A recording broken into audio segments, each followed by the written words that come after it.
বন্ধু, অনেক দিন তো হলো কোথাও ট্যুর দেওয়া হয় না। চল না কোথাও থেকে ঘুরে আসি। দূর হয়ে যা শয়তান। তুই যে কী জন্য ট্যুর দিতে চাইছিস সেটা আমার খুব ভালো করেই জানা আছে। আরে মামা, অমন করিস কেন? একটু তো ট্যুর দিতেই চাইছি, আর তো কিছু না। আব্বে হালা, আমি কি জানি না তুই কী জন্য ট্যুর দিতে চাইছিস? তোর ট্যুর দেওয়ার মানেই তো তোর কোনো গার্লফ্রেন্ডের সাথে দেখা করতে যাওয়া, সেটা আমি খুব ভালো করেই জানি। আরে মামা, তুই আমার মনের কথা কিভাবে বুঝতে পারলি? তোর কি আমার এই বলত মনে হয়? এতদিন ধরে তোর সাথে সহবাস করছি, তোর বসবাস করছি, আর তুই আমার জানের জিগার দোস্ত। তোরে আমি চিনি না তুই যে কতটা বজ্জাতের হাড্ডি। আরে মামা, অমন করছিস কেন? এমন করব না তো কেমন করব? হ্যাঁ, আরেকবারের কথা মনে নেই কি হয়েছিল আমাদের সাথে? হ্যাঁ রে মামা, ওই কথা কি আর বলা যায়? কি পাশটায় না খাইছিলাম। শালা বস্তি, তারপরে তো তোর শিক্ষা হয় নাই। ভাগ্যিস আল্লাহর রহম করেছিল, না হলে ওই দিন তোর কেল্লাফতে হয়ে যেত। হ্যাঁ রে মামা, তুই ওই কথা আর মনে করিয়ে দিস না রে। ওই কথা মনে পড়লে শরীরে এখনও কাঁটা দিয়ে ওঠে। শালা, তারপরেও তো তোর শিক্ষা হয় নাই। আপনারা হয়তো অনেকেই বুঝতে পারতেছেন না যে আমরা কি নিয়ে কথা বলতেছি। তো চলেন আপনাদের বুঝিয়ে বলি। আসলে আমার বন্ধু রায়হান একটু প্লে বয় টাইপের। ও সবার সাথেই টাঙ্কি মারার চেষ্টা করে। তো তেমনই একদিন ওর ফেসবুকে একটা রিলেশন হয়। কথাই আছে না, অল্প বয়সে পাকলে বাল, দুঃখ থাকে চিরকাল। তো ওর ক্ষেত্রেও সেই একই কাজটা হয়েছিল। রায়হানের সাথে একটা মেয়ের রিলেশন হয়, কিন্তু রায়হান কখনো মেয়েটাকে দেখেওনি। আর রায়হান মেয়েটার সাথে দেখা করতে যাবে বলেই আমাকে মিথ্যা বলে যে দোস্ত, চল না ট্যুর দিয়ে আসি কোথাও থেকে। আমারও ভাই সাদা মনে কাদা নেই, ওর কথায় রাজি হয়ে গেলাম। এটাই ছিল আমাদের জীবনের সবচেয়ে বড় ভুল। তো যথারীতি রায়হান আমাকে ট্যুরের মিথ্যা নাটক করে রাজশাহীতে নিয়ে যায়। আর ওখানে গিয়ে জানতে পারি ওটা কোনো ট্যুর ছিল না, ওটা ছিল রায়হানের জেফের সাথে ফার্স্ট মিট করা। আর আমিও সেটা ওখানে গিয়ে জানতে পারি। কাহিনীটা শুরু হয় তখন থেকেই। ওখানে গিয়ে জানতে পারি রায়হান যে মেয়েটার সাথে এতদিন ধরে প্রেম করছিল, সেই মেয়েটা আসলে 3 বাচ্চার মা। এটা জানার পর আমরা যখন ওখান থেকে আসতে যাব, তখন ওই মেয়েটা চিল্লাচিল্লি করে মানুষজন জড়ো করে ফেলে আর আমাদের আটক করে ফেলে। তারপর ওই মেয়েটা সবাইকে বলে এই ছেলেটার সাথে আমার 2 বছরের রিলেশন, আর আমি এখন চাই এই ছেলেটা আমাকে বিয়ে করুক, কিন্তু ও এখন আমাকে বিয়ে করতে চাইছে না। আমি আপনাকে কোনোভাবেই বিয়ে করতে পারবো না। আমি কি জানতাম আপনি 3 বাচ্চার মা? আপনি আমাকে মিথ্যা বলে এখানে নিয়ে এসেছেন। আমি এই বিয়ে মানি না। আমি আপনাকে বিয়ে করতে পারবো না। প্রেম করার আগে কি মনে ছিল না? আরে ভাই, আমি কি জানতাম নাকি যে উনি 3 বাচ্চার মা? উনি তো আমাকে মিথ্যা বলেছে। এখন আর এগুলো বলে কোনো লাভ হবে না। যদি বাঁচতে চান তাহলে আপনাকে বিয়েটা করতেই হবে। দোস্ত প্লিজ বাঁচা আমারে। আমি এই বিয়ে করতে পারবো না। ওই শালা, আগে মনে ছিল না, এখন কর বিয়ে। আর তুই যে এখানে আসবি আমি কি এটা জানি? জানলে তোর সাথে জীবনেও আসতাম না। এখন তো তুই মরবি মরবি, সাথে আমাকে নিয়েও মরবি। এখন ভালো চাস তো বিয়েটা করে নে। না দোস্ত, এমন কথা বলিস না। আমি কি না এই বুইরা বিড়িরে বিয়ে করব? প্লিজ দোস্ত, কিছু একটা কর। তারা দেখতেছি। তারপর আমি আব্বুকে ফোন করলাম। আব্বুকে ফোন করার পর এখানে যা হয়েছে সব কিছু খুলে বললাম। সব কিছু শোনার পর আব্বু কাকে যেন ফোন করলো। তার কিছুক্ষণ পরেই এখানে পুলিশ চলে আসলো। আসলে আমার আব্বুর অনেক পাওয়ার আছে, কেননা সে দেশের 1 নাম্বার বিজনেসম্যান। তারপর পুলিশ এসে আমাদেরকে জিজ্ঞাসাবাদ করলো। সব কিছু শোনার পর পুলিশ ওই মহিলাটাকে ধরে নিয়ে যেতে চাইলো। তখন ওই মহিলাটা আমার পা জড়িয়ে ধরে বলল, প্লিজ ভাইয়া, আমাকে মাফ করে দাও, আমাকে পুলিশে ধরিয়ে দিও না। আমি কথা দিচ্ছি আমি আর এমন কখনো করব না। মনে থাকবে তো? হ্যাঁ ভাইয়া, মনে থাকবে। তারপর আমি পুলিশের কর্মকর্তাকে বললাম, স্যার, ওনাকে মাফ করে দেন। তারপর আমার কথা মতো পুলিশ ওই মহিলাকে ছেড়ে দিল। এই ছিল কাহিনী। তো চলুন এখন বাস্তবে ফিরে আসা যায়। শালা, তোর কি এখনও শিক্ষা হয়নি? তুই যাই করবি কর, আমি আর তোর সাথে নাই। তুই এমন করে বলতে পারলি মামা? হ্যাঁ, বলতে পারলাম। কথায় আছে না, দুষ্ট গরু থেকে শূন্য গোয়াল অনেক ভালো। আমি আর ভাই তোর সাথে গিয়ে বিপদে পড়তে চাই না। একবার শেখা হয়েছে, আমার আর না ভাই। আর ভালো চাস তো তুইও যাস না, কেননা এবার যদি কট খাস তাহলে বিয়ে নিশ্চিত। আমার কথা শুনে রায়হান বলল, ঠিক আছে মামা, তুই যেহেতু এত করে বললি, তাহলে আমি আর ওর সাথে দেখা করতে চাচ্ছি না। যাক, এতক্ষণে তাহলে তোর বুদ্ধি হলো। আচ্ছা থাক, আমার বাসায় যাওয়া লাগবে। শুনলাম আপুকে নাকি আছে কেউ দেখতে আসবে। বলিস কি মামা? আচ্ছা ঠিক আছে, তাহলে তুই বাসায় যা। আচ্ছা ঠিক আছে, তুইও তাহলে যা। তারপর আমি বাসার দিকে রওনা হলাম। আর বাসায় যেতে যেতে আপনাদের আমার পরিচয়টা দিয়ে দিই। আমি হলাম প্রিন্স ডায়েরি চ্যানেলের অ্যাডমিন প্রিন্স আহমেদ সুজন। বরাবরের মতো আরও একটি গল্প নিয়ে আপনাদের মাঝে হাজির হলাম। আরও একটা কথা, আমার এই চ্যানেল ব্যতীত অন্য কোনো চ্যানেলে যদি আমার ভয়েসে আমার গল্প পান, তাহলে আমার কমেন্ট বক্সে অবশ্যই ওই চ্যানেলের লিঙ্কটা দেবেন। বাকিটা আমি দেখব। ধন্যবাদ। তো চলেন এবার পরিচয় দিয়ে নিই। আমি হলাম বিশিষ্ট নাম্বার 1 ব্যবসায়ীর দ্বিতীয় সন্তান। কেননা আমার আগে আমার একটা বোনও আছে, আর তার নাম মিম আক্তার মায়া। তো চলেন, অনেক তো আমার পরিচয় দেওয়া হলো, বাকিটা না হয় গল্পের সাথে থাকলেই জানতে পারবেন। আপনাদের সাথে কথা বলতে বলতে বাসায় চলে আসলাম। বাসায় আসতেই আম্মু আমাকে বলতে শুরু করলো, কী রে নবাবজাদা, এতক্ষণে তোর বাসায় আসা হলো? আমি তো মনে করেছিলাম কি আজকে বাসায় আসবি না। আমার শোন আম্মু, তুমি আমাকে এমন করে বলতে পারলে? আমি না তোমার একমাত্র ছেলে? আর পাম দিতে হবে না, অনেক দিয়েছিস। আর বেশি পাম দিলে আমি তো ফেটেই যাব। ধুর আম্মু, তুমিও না সবসময় শুধু আমার সাথে এমনই করো। আচ্ছা বাদ দাও, তা আবুকে কি দেখতে এসেছিল নাকি এখনো আসেনি? না, এখনও আসেনি। শুনলাম আর কিছুক্ষণ পরেই নাকি চলে আসবে। ও আচ্ছা, তা আপু কোথায়? আপুকে দেখছি না যে। তোর আপু মনে হয় ছাদে আছি। কেন, তোর আপুকে দিয়ে কি করবি? আবার ঝগড়া শুরু করে দিবি? ধুর আম্মু, ঝগড়া কি আমি করি? তোমার ওই শাকচুনি মেয়েটাই তো আমার সাথে সবসময় ঝগড়া করে। তুই যে কত ভালো সেটা আমার খুব ভালো করে জানা আছে, বজ্জাতের হাড্ডি একটা। থাক মা, তোমার আর আমাকে এত প্রশংসা করতে হবে না। কিছু খাবার থাকলে খাবার দাও, আমার অনেক ক্ষুধা পেয়েছে।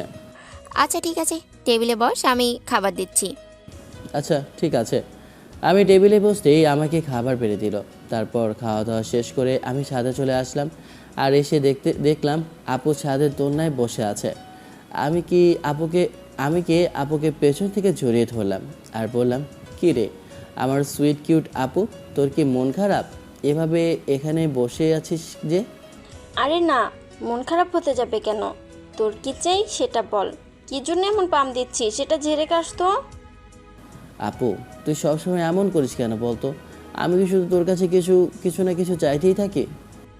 হয়েছে হয়েছে, আর ইমোশনালি ব্ল্যাকমেল করতে হবে না। কি হয়েছে সেটা বল।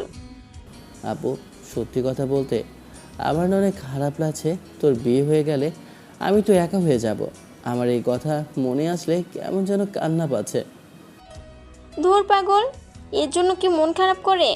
মেয়ে মানুষ হয়ে জন্ম নিলে অন্যজনের ঘরে তো যেতেই হবে, এটাই তো নিয়ম। তাই বলে তোর মন খারাপ করতে হবে? আপু একটা কথা কি জানিস, আমি না তোকে অনেক ভালোবাসি। হয়তো কখনো তোকে বলা হয়ে ওঠেনি, কিন্তু আজ কেন জানি বলতে বাধ্য হলাম। কেন জানি মনে হচ্ছে তুই আমাকে ছেড়ে অনেক দূরে চলে যাচ্ছিস। পাগল ভাই আমার, এমন করে কেউ মন খারাপ করে? তোর যখন মন চাইবে তখনই আমার কাছে চলে আসবি। কান্না করিস না ভাই, তোর কান্না দেখলে আমারও যে অনেক কষ্ট হয়। তারপর আপুও আমাকে জড়িয়ে ধরে কান্না করতে লাগলো। তখনই পেছন থেকে আম্মু বলতে শুরু করলো, আরে বাহ, বদমাসটা দেখি আজকে ভালো হয়ে গেছে।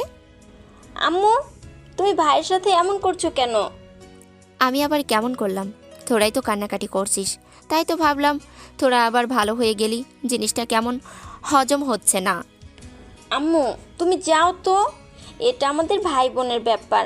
তুমি এর মধ্যে নাক গলাতে আসো কেন? হ্যাঁ ওরে বাবা, তাই নাকি? ঠিক আছে, আমি তাহলে নিচে চলে যাচ্ছি। আর শোন, তুই তাড়াতাড়ি রেডি হয়ে নে। ছেলেপক্ষ আর কিছুক্ষণের মধ্যেই চলে আসবে, তুই রেডি হয়ে নে। আচ্ছা ঠিক আছে, তুমি নিচে যাও, আমি রেডি হয়ে আসছি। আপুর কথা শুনে মা নিচে চলে গেল। আর আমি এখনও আপুকে জড়িয়ে ধরে কান্না করেই যাচ্ছি। তখন আপু আমাকে সান্ত্বনা দিয়ে বলল, ধুর পাগল ভাই আমার, এমন বাচ্চাদের মতো কেউ কান্না করে? আর একটুও কান্না করবি না। তুই কান্না করলে আমার অনেক কষ্ট হয় রে ভাই, প্লিজ কান্না করিস না। আপু এই কথাগুলো বলছে আর কান্না করছে। তারপর আমি কান্না থামিয়ে আপুর চোখের পানিগুলো মুছে দিয়ে আপুকে বললাম, আপু তুমি কেন কান্না করছো? আমার ভাইটা কান্না করলে যে আমার অনেক কষ্ট হয়, তাই তো আমিও কান্না করছি। প্লিজ আপু তুমি কান্না করো না, এ দেখো আমি আর কান্না করছি না। তারপর দুজনেই কান্না থামিয়ে ওখানে কিছুক্ষণ বসে রইলাম। তারপর আপুকে বললাম, আপু তুমি তাহলে রেডি হও, আমি আর কিছুক্ষণ ছাদেই থাকবো। ঠিক আছে ভাই, আর একদম কান্না করবি না। যদি আর একবার কান্না করিস তাহলে তোর খবর আছে। ঠিক আছে আপু, আমি আর কান্না করব না। তারপর আপু নিচে চলে গেল আর আমি ছাদে মন খারাপ করে বসে রইলাম আর চিন্তা করতে লাগলাম, দুনিয়ার নিয়মটাই এমন, মেয়ে মানুষ হয়ে জন্ম নিলে স্বামীর ঘরে তো যেতে হবেই, এইটাই দুনিয়ার নিয়ম। আর একটা কথা কি জানেন, ভাই বোনের ভালোবাসা অন্যরকম। সারাদিন মারামারি কাটাকাটি খুনসুটি ঝগড়া এগুলো ছাড়া যেন ভাই বোনের ভালোবাসা জমেই না। কিন্তু যখন একে অন্যকে ছাড়া দূরে থাকবে তখন বুঝবে তারা ভাই বোনের ভালোবাসা কী জিনিস। ভাইয়েরা তখনই বোনের ভালোবাসা বোঝে যখন বোনদের বিয়ে হয়ে যায়। জানি না কতটুকু আপনাদেরকে বোঝাতে পেরেছি। তো চলুন গল্পে ফেরা যাক। কিছুক্ষণ পরই আপুকে ছেলে পক্ষ থেকে দেখতে আসে আর ছেলেরও আপুকে অনেক পছন্দ হয়ে যায়। আর আগামী সপ্তাহে আপুর বিয়ে ঠিক হয়ে যায়। আর এর মধ্যে সব কিছুর আয়োজন করতে হবে, তাই সব কিছুর আয়োজন করার জন্য আমরা যেন উঠে পড়ে লেগে গেছি। একমাত্র বোন বলে কথা, বিন্দু পরিমাণও ত্রুটি যেন না হয় সেটাই চেষ্টা করছে। বাড়িতে সকল আত্মীয় স্বজনে গমগম করছে। এভাবেই দেখতে দেখতে আপুর গায়ে হলুদের দিন চলে আসে। আজকে আপুর গায়ে হলুদ, তাই আমি রায়হানকে বললাম, দোস্ত আজকে তো আপুর গায়ে হলুদ, তুই আসবি না? হ্যাঁ রে, আসবো তো।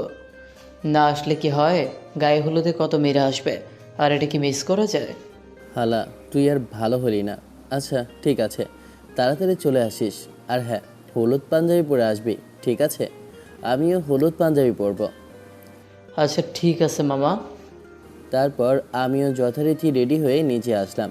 আর নিচে এসে দেখি আপুকে এখন পর্যন্ত কেউ হলুদই দেয়নি। আমি আম্মুকে গিয়ে জিজ্ঞেস করলাম, আম্মু আপুকে এখনও হলুদ দাওনি কেন? এতক্ষণই তোর আসার সময় হলো, আর কি করে হলুদ দেব? তোর আপু তো বায়না ধরেছে তুই যে পর্যন্ত ওকে হলুদ দিবি না ওই পর্যন্ত ও হলুদ লাগাবে না। আরে আম্মু দেরি হবে না, বাসায় কত কাজ করতে হলো তুমি কি চোখে দেখো না? আর সমস্যা নেই, আমি তো এখন এসে গেছি, দাঁড়াও আমি আগে গিয়ে আপুকে হলুদ দিয়ে আসি। তারপর আমি আপুকে হলুদ দিলাম। আমার দেওয়ার পরে আস্তে আস্তে সবাই আপুকে হলুদ দিতে থাকলো। তারপর এদিক ওদিক করে তাকিয়ে দেখি আমার বন্ধু রায়হান আসে কিনা। হঠাৎ দরজার দিকে চোখ দিতেই দেখলাম শালা বোকাচোদা এসে গেছে। তখন আমি রায়হানকে বললাম, কিরে শালা বোকাচোদা, এতক্ষণে তোর আসার সময় হলো? সরি মামা, একটু দেরি হয়ে গেছে। আর মামা, আজকে অন্তত এভাবে ইনসাল্ট করিস না, দেখছিস তো এখানে কত মেয়েরা আছে।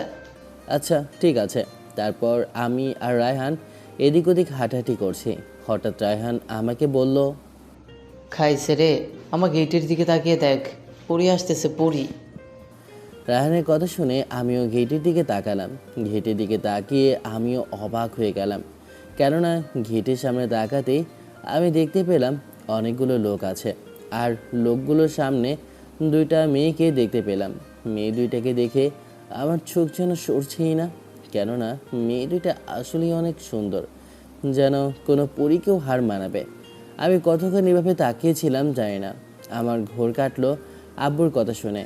আব্বু ওই মেয়ে দুইটাকে আমাকে দেখিয়ে দিয়ে বলল, মায়ামা আর রিয়ামা, এ হচ্ছে আমার ছেলে প্রিন্স আহমেদ সুজন, আর সুজন এ হচ্ছে তোর বোনের হবু হাজব্যান্ডের বোন মায়া ও রিয়া। আব্বুর এমন কথা শুনে আমি ক্রাশ খাইতে গিয়েও খাইলাম না, কেননা এগুলা হলো আপুর ননদ। অন্য কেউ হলে লাইন মারা যেত, কিন্তু এখন তো আর পসিবল না। আব্বুর কথা শুনে ওই মেয়েটা আমার দিকে কেমন ঢ্যাপ ঢ্যাপ করে তাকিয়ে আছে। তখন আব্বু বলল, কি হলো মা, তোমরা কোথায় হারিয়ে গেলে? ও না আঙ্কেল, না কোথাও না। আচ্ছা ঠিক আছে, চলো তোমার হবু ভাবিকে হলুদ দিবে। ঠিক আছে আঙ্কেল, চলুন। আর সুজন শোন, ওদের হলুদ দেওয়া হলে তুই ওদের একটু বাড়িটা ঘুরিয়ে দেখাস, ঠিক আছে? ঠিক আছে আব্বু, তুমি কোনো চিন্তা করো না। তারপর সবাই আপুকে হলুদ দিতে চলে গেল। আর এদিকে রায়হান আমাকে বলতে লাগলো, মামাই আমি কি দেখলাম? কেন রে, তোর আবার কি হয়েছে? পাগল টাগল হয়ে গেলি নাকি? পাগল তো আমি হই নাই রে, পাগল তো মনে হয় এবার তুই হবি। মাথা ঠিক আছে তোর? আমি পাগল হতে যাব কেন? কি বলতে চাচ্ছিস তুই, খুলে বল তো। এই প্রথম দেখলাম তুই কোনো মেয়েকে দেখে একেবারে স্ট্যাচু হয়ে গেছিলে। সিরিয়াসলি, যে ছেলে কিনা কোনো মেয়েকে পাত্তাই দেয় না, যে ছেলের পেছনে কিনা হাজার মেয়ে ঘুরে, সেই ছেলেটাই কিনা তার নিজের পিয়াইনদেরকে দেখে কেমন স্ট্যাচু হয়ে গিয়েছিল। জিনিসটা মানতে পারলাম না। আমার তো মনে হচ্ছে ডাল মে তো কুছ কালা হ্যাঁ। ওই শালা, তোর আজগুবি কথা রাখবি? গাঞ্জা টাঞ্জা খায় আসিস নাকি? হ্যাঁ, কী সব আবল তাবল বলছিস? আব্বু কি বলে গেল শুনলি না? ওরা আমার বেআইন হয়, বুঝলি? নাটক কম করো বন্ধু, গরিবের কথা বাসি হলেও সত্যি হয়। তোর আজেরা কথা রাখবি নাকি সবার সামনেই তোকে লাথি মারা শুরু করব? আবার এমন কথা শুনে রায়হান চুপ হয়ে গেল। এরপর মায়া আর রিয়ার হলুদ দেওয়া শেষ হলে প্রথমে রিয়া আমার কাছে আসে আর এসেই বলতে শুরু করে, কি বেআই সাহেব, কি খবর আপনার? কেমন আছেন? এই তো আলহামদুলিল্লাহ, আপনি কেমন আছেন বেআইন সাহেবা? হুম, ভালো। তা বেআই সাহেব দেখতে তো সেই স্মার্ট। তা কতগুলো মেয়ের মন ভেঙে দিলেন? ধুর বেআইন সাহেব, কি বলেন এসব? আমার মতো ইনোসেন্ট একটা ছেলে কি কারো মন ভেঙে দিতে পারে? বুঝি বুঝি, সবই বুঝি। আপনি ইনোসেন্ট তাই না? আমার তো আপনাকে দেখে মনে হচ্ছে আপনি এ ফুলের ও ফুলের মধু খেয়ে বেড়ান। তখনই পাশ থেকে রায়হান বলতে শুরু করলো, এই যে বিয়ান সাহেবা, আমার বন্ধু মোটেও আমন না, বুঝতে পেরেছেন? ও মা, তাই নাকি? বন্ধুর প্রতি এত কনফিডেন্স? বুঝতে পেরেছি। তা আপনার পরিচয়টা কি? আমি হলাম ওর বন্ধু রায়হান। ও আচ্ছা। কিরে রিয়া, তুই ওদের সাথে কি কথা বলছিস? এই তো আপু, ওদের সাথে পরিচিত হলাম। ও আচ্ছা। তখন মায়া খেয়াল করে আমি ওর দিকে ড্যাব ড্যাব করে তাকিয়ে আছি। এটা দেখে মায়া লজ্জা পেয়ে যায়। তখন রায়হানের চিমটির কারণে আমার ধ্যান ভেঙে যায়। রায়হান আমার কানে কানে বলতে থাকে, কী রে মামা, কাহিনী কি? তুই মেয়েটার সামনে আসলে কেমন যেন বদলে যাস, আনমনা হয়ে যাস। আমার কিন্তু ব্যাপারটা ভালো ঠেকছে না। আরে চুপ কর শালা। তখন মায়া বলতে শুরু করলো, এই যে বিয়ে সাহেব, আপনি কি এখন আমাদের ঘুরিয়ে দেখাবেন আপনাদের আশপাশটা? হ্যাঁ অবশ্যই, কেন নয়। আচ্ছা চলুন। তারপর আমি, রায়হান, মায়া আর রিয়া চারপাশটা ঘুরে দেখতে লাগলাম। আর আমি বারবার আর চোখে মায়ের দিকে তাকিয়েছিলাম। ওর নামটা যেমন মায়া, তেমনি ওর মুখেও অন্যরকম একটা মায়ার ছাপ ফুটে উঠেছে, যা আমাকে প্রতিনিয়ত আকর্ষণ করছে।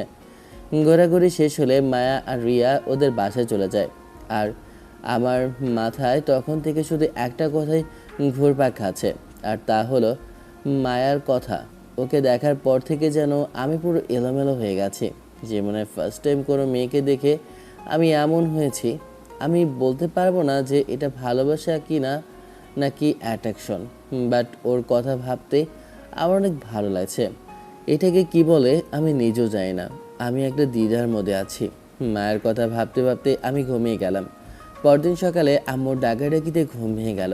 কি হয়েছে মা, তুমি এখন ডাকাডাকি শুরু করলে কেন? ওই গাদা, তুই কি ভুলে গেছিস আজকে যে তোর আপুর বিয়ে? হ্যাঁ, তুই কি না এখনো পড়ে পড়ে ঘুমাচ্ছিস? ও আম্মু, আসলে আমি তো ভুলেই গিয়েছিলাম। আচ্ছা ঠিক আছে, তুমি যাও, আমি উঠছি। তারপর আমি রায়হানকে ফোন করলাম, কিরে শালা তুই কোথায়? হ্যাঁ মামা বল, আমি তো এখনও ঘুমিয়ে আছি। কি বলবি বল, ঘুমে কিছু চোখে দেখছি না। আরে শালা, ঘুম তোর পেছন দিয়ে দেবো, তাড়াতাড়ি বাসায় আয়। আজকে যে আপুর বিয়ে সেটা কি তুই ভুলে গেছিস? আরে মামা, আমার তো মনেই ছিল না। আচ্ছা ঠিক আছে, আমি এক্ষুনি রেডি হয়ে আসছি। আচ্ছা ঠিক আছে, তাড়াতাড়ি আয়, আর দেরি করিস না। তারপর আমি ফোন কেটে দিই। আর কিছুক্ষণ পর রায়হানও চলে আসে। আর আমরা দুজনে মিলে বাড়ির সকল কাজ করছি। দেখতে দেখতে আপুর বিয়ে সময় হয়ে আসলো। আপুকে সাজানো হচ্ছে। তখন আমি আপুর রুমে গেলাম আর আপুকে দেখতে লাগলাম। আসলে মেয়েদের জীবন এমনই, তাদের একদিন না একদিন নিজের বাড়ি থেকে শ্বশুর বাড়িতে যেতেই হবে। আর এই দিনটা যে কি পরিমাণের কষ্টদায়ক যার মেয়ে আছে তারাই বোঝে। তখন আমাকে দেখে আপু বলতে শুরু করলো, কি রে ভাই, কিছু বলবি? ওখানে দাঁড়িয়ে আছিস কেন? আয় ভেতরে আয়। আমি ভেতরে গেলাম। তখন আপু পার্লারের লোকদের চলে যেতে বলল। তখন আমি আপুকে বললাম, আপু আমার না কেমন যেন লাগছে, মনে হচ্ছে আমার কাছ থেকে অনেক বড় কোনো একটা জিনিস হারিয়ে যাচ্ছে রে। বল না আপু, আমার এমন লাগছে কেন? ওই পাগল, তুই এমন করে কথা বলছিস কেন? তুই এমন মন খারাপ করলে কি আমার ভালো লাগে? প্লিজ ভাই আমার, এমন মন খারাপ করে থাকিস না। তুই যদি চাস তাহলে আমি বিয়েটা ভেঙে দিই। ধুর আপু, তুমিও না। আর কান্না করছিস কেন? কান্না করলে মেকআপ নষ্ট হয়ে যাবে না? তাই তো, এটা তো আগে ভাবা উচিত ছিল। সব নষ্টের মূল হলি তুই, তোর জন্যই তো আমার মেকআপটা নষ্ট হয়ে গেল। আপুর কথা শুনে ফিক করে হেসে দিলাম। তারপর আমি বাইরে চলে আসলাম। আমি জানি আপুরও আমাকে ছেড়ে যেতে ইচ্ছে করছে না, কিন্তু এটাই তো নিয়তি। সব মেয়েদেরই একদিন না একদিন বাবার বাড়ি ছেড়ে শ্বশুর বাড়িতে যেতে হবে। দেখতে দেখতে বিয়ের সময় হয়ে আসলো, বরপক্ষ চলে আসলো। আর ওইদিকে রিয়া আর মায়া এত সুন্দর করে সেজিয়েছে, সে কি বলবো, দুজনের থেকে চোখ সরাতেই পারছি না। এইদিকে আমিও নীল পাঞ্জাবি পরেছি, এতে করে আমাকে অনেক সুন্দর লাগছে। তখন খেয়াল করলাম রিয়া আর মায়া দুজনেই আমার দিকে এক পলকে তাকিয়ে আছে। এইটা দেখে আমি লজ্জা পেয়ে গেলাম। এইভাবেই দেখতে দেখতে বিয়েটা শেষ হয়ে গেল। এখন আপুকে বিদায় দেওয়ার পালা। যাবার আগে আপু আমাকে জড়িয়ে ধরে অনেক কান্না করলো, আর আমিও আপুকে জড়িয়ে ধরে কান্না করতে লাগলাম। তারপর আপুকে বুঝে শুনে গাড়িতে তুলে দিলাম। এই মুহূর্তটা যে কী পরিমাণ কষ্টের তা একটা ফ্যামিলি জানে। কোনো রকমে রাতটা পার করলাম। তারপর সকাল হয়ে গেল, আর আমরা সব কিছু ঠিকঠাক করে দুপুরের দিকে আপুদের বাসায় যাওয়ার উদ্দেশ্যে রওনা হলাম। আর আব্বু তো সেই সকালে চলে গেছে। এইটাই নাকি নিয়ম। আপুদের বাড়ি যেতে আপু আমাকে দেখে জড়িয়ে ধরলো। তারপর এভাবে অনেকক্ষণ থাকার পর আপু আম্মুকেও জড়িয়ে ধরলো। এভাবেই দেখতে দেখতে অনেকক্ষণ পার হয়ে গেল। এদিকে এখন আমাদের খাওয়া দাওয়ার পালা। খাওয়া দাওয়া শেষ হওয়ার পর আপু রিয়াকে আর মায়াকে বলল আমাকে আর রায়হানকে আশপাশটা ঘুরিয়ে দেখাতে বলল। ঠিক আছে ভাবি, তো চলেন বিআই সাহেবেরা আপনাদের বাড়িটা ঘুরিয়ে দেখায়। তা বিআই সাহেব, কেমন দিনকাল যাচ্ছে আপনার? এই তো আলহামদুলিল্লাহ। আপনার কি খবর বেয়ান সাহেবা? এই তো আলহামদুলিল্লাহ ভালো। তা এখন পর্যন্ত কতজনের সাথে রিলেশন করলেন? ফুর, কি যে বলেন না বেয়ান সাহেব, আমি কারোর সাথে রিলেশন করিনি। বিশ্বাস না হলে আমার বন্ধুকে জিজ্ঞেস করে দেখেন। ওমা, তাই নাকি? এত কিউট একটা ছেলে রিলেশন করে নাই, এটা কেমন যেন অবাস্তব মনে হচ্ছে না? এটাও কি আমাকে মেনে নিতে হবে? যেটা সত্যি আমি সেটাই বলছি। এখন আপনি যদি মেনে নিতে না পারেন তাহলে আমি কি করতে পারি? তা আপনার কি খবর? আপনি কয়টা রিলেশন করলেন? আমিও সেম, এখন পর্যন্ত কারোর সাথে রিলেশনে যাইনি, কেননা আমার মন মতো কাউকে পাইনি। তবে এখন মনে হচ্ছে কাউকে পেয়ে গেছি। কি বলেন? তা সেই মনের মানুষটা কে? যদিও মায়ের কথা শুনে আমার কেমন জানি না অনেক খারাপ লাগলো। তারপরেও আমি ওকে বুঝতে না দিয়ে ওকে জিজ্ঞেস করলাম। আছে কেউ একজন, অন্য কোনো দিন বলবো। আমাদের এরকম কথাবার্তা শুনে অন্যদিকে রিয়া জ্বলতে শুরু করলো, কেননা রিয়া আমাকে প্রথম দেখাতেই ভালোবেসে ফেলেছে। আর এদিকে আমরা ঘোরাঘুরি শেষ করে বাসায় চলে আসলাম। যদিও মায়ের কথা শুনে আমার মনটা অনেক খারাপ, তারপরেও কিছু করার নেই। এইভাবেই দেখতে দেখতে অনেকদিন পার হয়ে গেল। হঠাৎ একদিন অচেনা নাম্বার থেকে ফোন আসলো। যদিও আমি অচেনা কারো নাম্বার রিসিভ করি না, তাই প্রথমবার কেটে গেল। একটু পর দেখলাম আবার ফোন এলো, তাই ভদ্রতার খাতিরে ফোনটা রিসিভ করলাম। আসসালামু আলাইকুম, কে বলছেন? আপনার মনের মানুষ। আরে ধুর, কী সব আজব কথাবার্তা বলতেছেন। আমার মনের মানুষ মানে? চোখ খুলে দেখোই না কে এসেছে। আরে ধুর, এমন ভনিতা না করে সোজাসুজি বলুন তো কে আপনি? আরে বেআই সাহেব, এমন হাইপার হচ্ছেন কেন? আমি রিয়া বলছি। ও আপনি আপনি সব কেমন কথা বলছেন বুঝলাম না। আরে বেআই, আপনার সাথে একটু মজা করলাম, আপনি দেখি এটাও বোঝেন না। ও, আমি আরও ভাবলাম। না থাক তো, কি খবর আপনার? এইভাবে রিয়ার সাথে অনেকক্ষণ কথা বললাম, তারপর কেটে দিলাম। তার কিছুক্ষণ পর দেখি আবার আরেকটা অচেনা নাম্বার থেকে কল আসলো। তখন আমি ফোনটা রিসিভ করলাম। তখন ওই পাশ থেকে একটা মেইলি কণ্ঠ ভেসে আসলো। কি খবর, কেমন আছেন? এই তো আলহামদুলিল্লাহ। তা আপনি কে বলছেন? আমি মায়া বলছিলাম, তোমার বোনের ননদ। ও আচ্ছা, তা আজকে চাঁদ কোন দিক থেকে উঠেছে যে আপনি আমাকে ফোন করেছেন? রে বা, চাঁদ তো ঠিকঠাক উঠেছে। আপনার সাথে কথা বলতে গেলে কি চাঁদকে উল্টো দিকে উঠতে হবে নাকি? আরে তা না, আমি এই জন্যই বলতে চাইছিলাম যে আপনি যদি আমার সাথে কথা বলেন তাহলে আপনার ওই মনের মানুষটা কষ্ট পাবে না, এই জন্যই বললাম আর কি। না, কষ্ট পাবে না, কারণ মানুষটা যে আর অন্য কেউ না, সেটাই হলো। আমি কৌতূহল নিয়ে মায়াকে জিজ্ঞেস করলাম, কি হলো বলুন, সেই মানুষটাকে? তখন মায়া বলতে শুরু করলো, এখানে বলবো না, আজকে আমার সাথে দেখা করো, তারপরে বলবো। তুমি আমার সাথে পার্কে দেখা করো, ওখানেই তোমাকে সব কিছু বলবো। আচ্ছা ঠিক আছে, কখন আসতে হবে বলেন? 3টার দিকে চলে এসো, আমি তোমার জন্য অপেক্ষা করব। আচ্ছা ঠিক আছে। তারপর আরও কিছু কথাবার্তা বলে কলটা কেটে দিলাম। আর আমার মাথায় শুধু মায়ের ওই কথাটাই ঘুরপাক খাচ্ছে। জানি না মায়া আমাকে কি বলবে। দেখতে দেখতে সময় ঘনিয়ে আসলো। আমি 2টোর দিকে পার্কে গিয়ে বসেছিলাম। প্রায় 3টার দিকে দেখি মায়া নীল একটা শাড়ি পরে পার্কে চলে এসেছে। আমি যেন মায়ের দিক থেকে চোখ সরাতেই পারছিলাম না। আমি মায়ের দিকে তাকিয়েছিলাম। তখন মায়া আমার কাছে এসে তুড়ি বাজিয়ে বলতে লাগলো, কি ওভাবে কি দেখছো? হ্যাঁ, এভাবে দেখার কি আছে? এমনভাবে দেখছো মনে হয় আমাকে আগে কখনো দেখোনি। সরি, আসলে আপনাকে দেখতে যে আজকে এতই সুন্দর লাগছে বলে বোঝাতে পারবো না। আপনার মনের মানুষটা যদি এই লোকে আপনাকে দেখে তাহলে একেবারে ঘায়েল হয়ে যাবে।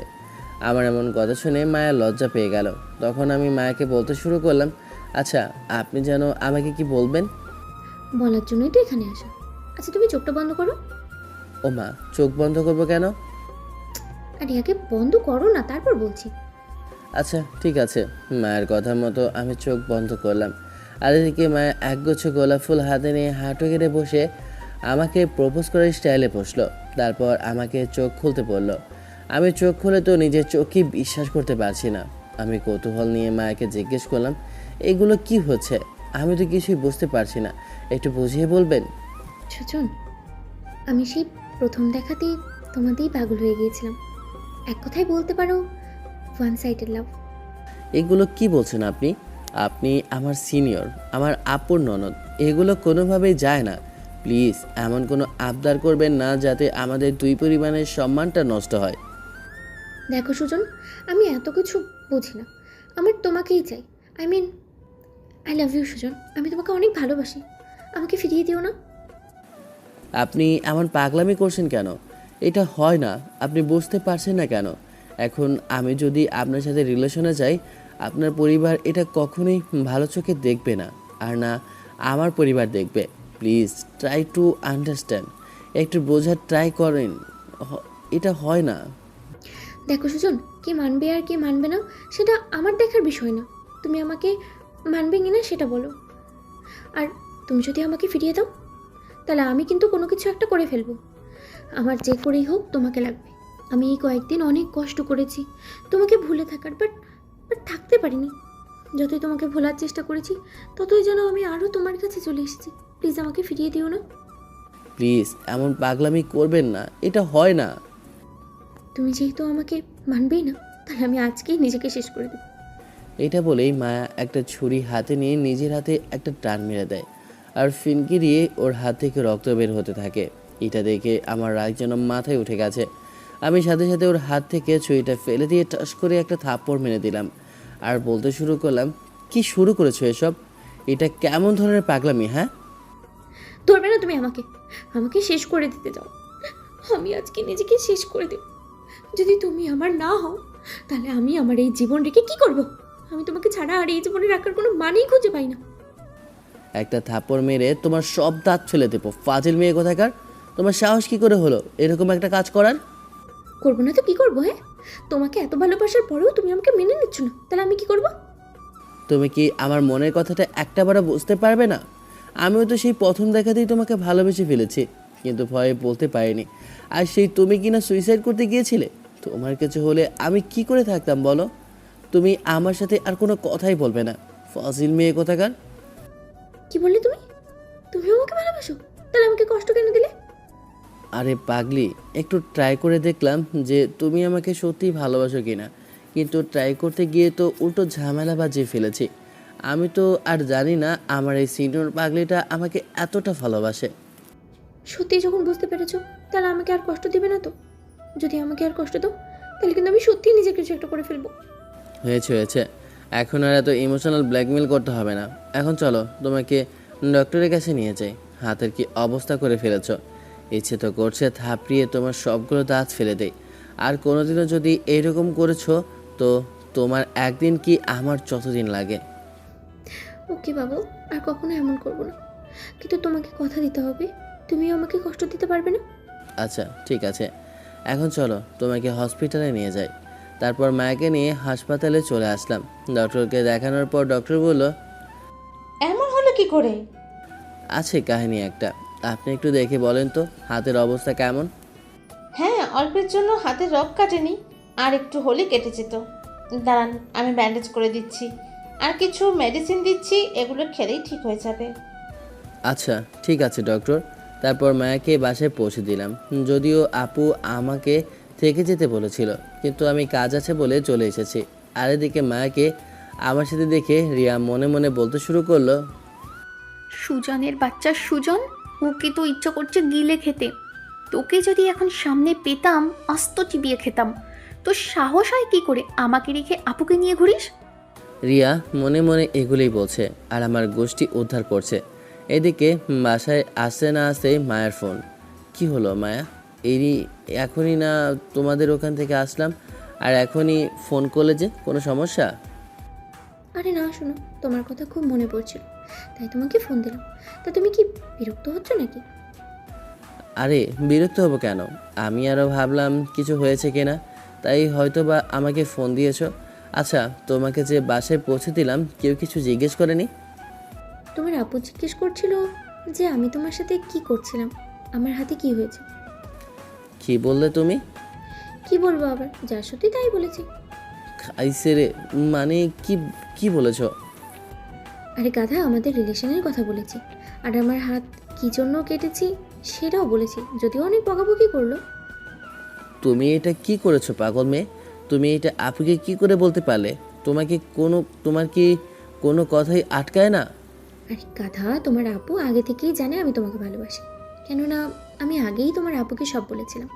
যদিও প্রথমে তোমার আপু মানতে চাইছিল না, পরে আমি অনেক রিকোয়েস্ট করে তোমার আপুকে রাজি করিয়েছি। মানে তলে তলে এত দূর এগিয়ে গেছো আর আমি কিছুই জানলামই না? এই জন্যই তো বলি আপু আমাকে কেন তোমার নামে এত সুনাম করতো। তার মানে এই ছিল কাহিনী? তাই নাকি? তা আপু তোমাকে কি কি বলতো? তোমার সুনামে পঞ্চমুখ ছিল, এত পরিমাণ তোমার নামে বলতো যে আপুর কাছে শুনতে শুনতে তোমাকে আরও বেশি ভালোবেসে ফেলেছিলাম। উমা, তাই নাকি? আমার বাবুটা আমাকে এত ভালোবাসে? অনেক ভালোবাসি, বাট এই ভালোবাসাটা তো একটা সময় কমে যাবে, তখন কি হবে? মানে বলতে চাইছিস বলতে চাইছিস তুই তোর কি আমাকে ছাড়া অন্য কাউকে লাগবে? বল, তোর মনে আর বসবাস আমি ছাড়া আর কে আছে? আরে এত রেগে যাচ্ছ কেন? হ্যাঁ, হবে কেউ একজন, বাট এখন সে নেই। তোর সাহস তো কম না, তুই আবার বলছিস যে হবে কেউ? তোকে তো ইচ্ছে করছে মেরে আলু ভর্তা বানিয়ে ফেলি। তুই আমার সাথে কোনো কথা বলবি না। আরে পাগলি, এত রেগে যাচ্ছ কেন? আমার কথাটা তো আগে শোনো। তোর কোনো কথাই আমি শুনতে চাই না, তুই আমার সাথে কথা বলবি না। আরে শোনা, আগে শোনো আমি কি বলতে চাই, তারপর না হয় রাগ করো। বাট আমার মনে হয় না আমার কথা শোনার পর তোমার এই রাগ অভিমানটা আর থাকবে বলে। কি বলবি বল, আমার মাথা গরম করস না। আরে পাগলি মেয়ে, আমি বোঝাতে চেয়েছি তোমার মাঝে যে আমার অস্তিত্বটা বেড়ে উঠবে, আমি তার কথাই বোঝাতে চেয়েছি। কোন অস্বস্তি বেড়ে উঠবে? হ্যাঁ, কি বলছিস তুই, বুঝিয়ে বল। আরে শোনা, আমি বলতে চাইছি তোমার আর আমার যে একটা বাবু হবে তার কথাই বোঝাতে চেয়েছি। কি? এটা আগে বলবে না? তাহলে কি আর আমি তোমার সাথে এমন খারাপ ব্যবহার করতাম? তুমি জানো আমি কতটা কষ্ট পেয়েছিলাম আমার এই কথা শুনে। আরে পাগলি, আমি তো তোমাকে রাগানোর জন্যই বলেছিলাম। তুমি এত দুষ্টু কেন? হ্যাঁ ভাজিল। আচ্ছা, তোমার কি বাবু অনেক পছন্দ? পছন্দ হবে না কেন, বাবু তো সবারই পছন্দ। জানো আমার না আপুর ডাক শুনতে খুব ইচ্ছা করে। ছোট ছোট হাত পা থাকবে, একটু বড় হলে আমাকে আব্বু বলবে আর তোমাকে আম্মু বলবে, তখন কি ভালোটাই না লাগবে। তোর আর লজ্জা দিও না তো। তোমার বাবু এত পছন্দ আমি তো জানতামই না। হ্যাঁ, বাবু আমার এত পরিমাণ ভালো লাগে যে বলে বোঝাতে পারবো না। আল্লাহ যে কবে আমাকে এমন একটা নিয়ামত দেবে। হয়েছে হয়েছে, আর লজ্জা দিও না তো। বাব্বা, আমার গুন্ডি পাগলিটার আবার লজ্জাও পায়। একটু আগে মনে হচ্ছিল আমাকে যেন আস্ত চিবিয়ে খাবে, আর এখন কিনা লজ্জা পাচ্ছে। এইটাও দেখতে হলো। আরে তুমি তখন অমন করে বললে, তাই তো রাগ উঠে গেছিল। সরি শোনো, আর এমন করে হবে না। আচ্ছা ঠিক আছে সোনা, এখন তাহলে কলটা রাখি। আচ্ছা শোনা, ঠিক আছে। কল কাটার সাথে সাথে রিয়ার কল চলে আসলো। ইচ্ছে না থাকা সত্ত্বেও কলটা রিসিভ করলাম। তখন রিয়া বলতে শুরু করলো, ওই মিয়া, এতক্ষণ ধরে কার সাথে কলের টাঙ্কি মারলেন? হ্যাঁ, ওই মিয়া, এতক্ষণ ধরে কার সাথে কলের টাঙ্কি মারলেন? হ্যাঁ, কতক্ষণ ধরে কল করছি, কলই ধরছেন না। আরে এত হাইপার হচ্ছেন কেন? আর কি জন্য এত কল করেছিলেন? আর আমি তো আপনার আপুর সাথে কথা বললাম। দরকার আছে বলেই তো কল করেছি। আর আপুর সাথে এত কিসের কথা? হ্যাঁ, কেন? আপনাকে বলতে হবে কেন? আর আপনি এত হাইপার হচ্ছেন কেন? আমি কার সাথে কথা বলি না বলি তাতে আপনার কি? এটা তো আমার ইচ্ছা। কারণ আছে বলেই তো বলছি। ও মা, কী কারণ শুনি? কারণটা হলো এই যে আমি আপনাকে আমি আপনাকে আমি কি হলো? এমন তোতলামি করছেন কেন? কি বলতে চান সরাসরি বলুন। আর এমন আমতা করছেন কেন? কারণটা হলো এই যে আপনাকে ভালোবেসে ফেলেছি। কি কি বলছেন এসব? আপনার কি মাথা ঠিক আছে? আপনাকে ভালোবাসতে আবার মাথা ঠিক থাকতে হবে না কেন? কারণ তো আছে। আর আমার পক্ষে সম্ভব না আপনাকে ভালোবাসা। কেন? আমি কি দেখতে খারাপ? আমাকে কি ভালোবাসা যায় না? কারণ তো অবশ্যই একটা আছে। আর আমি তো বলছি না যে আপনি দেখতে খারাপ। আপনি দেখতে অনেক সুন্দর। যে কোনো ছেলে আপনাকে ভালোবাসবে, কিন্তু আমার পক্ষে সম্ভব না। কেন সম্ভব না? কারণ হলো এটাই যে আমি আপনার বড় বোন মায়াকে ভালোবাসি। কারণ হলো এটাই যে আমি আপনার বড় বোন মায়াকে ভালোবাসি। আর মায়াও আমাকে অনেক অনেক ভালোবাসে। প্লিজ আপনি একটু বোঝার চেষ্টা করেন। ও আচ্ছা, সরি। আসলে আমি তো আপনার সাথে মজা করছিলাম এই সত্যিটা বের করার জন্য। দুলা ভাই, ট্রিট কিন্তু আপনাকে দিতে হবে।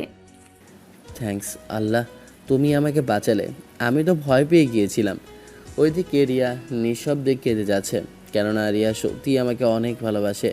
কিন্তু আমি যেন না বুঝি, এই জন্য কথাটা ঘুরিয়ে ফেললো। আচ্ছা দুলা ভাই, এই কথা কিন্তু আপনি আবার আপুকে বলতে যেন না, তাহলে কিন্তু আপু আমাকে ভুল বুঝবে।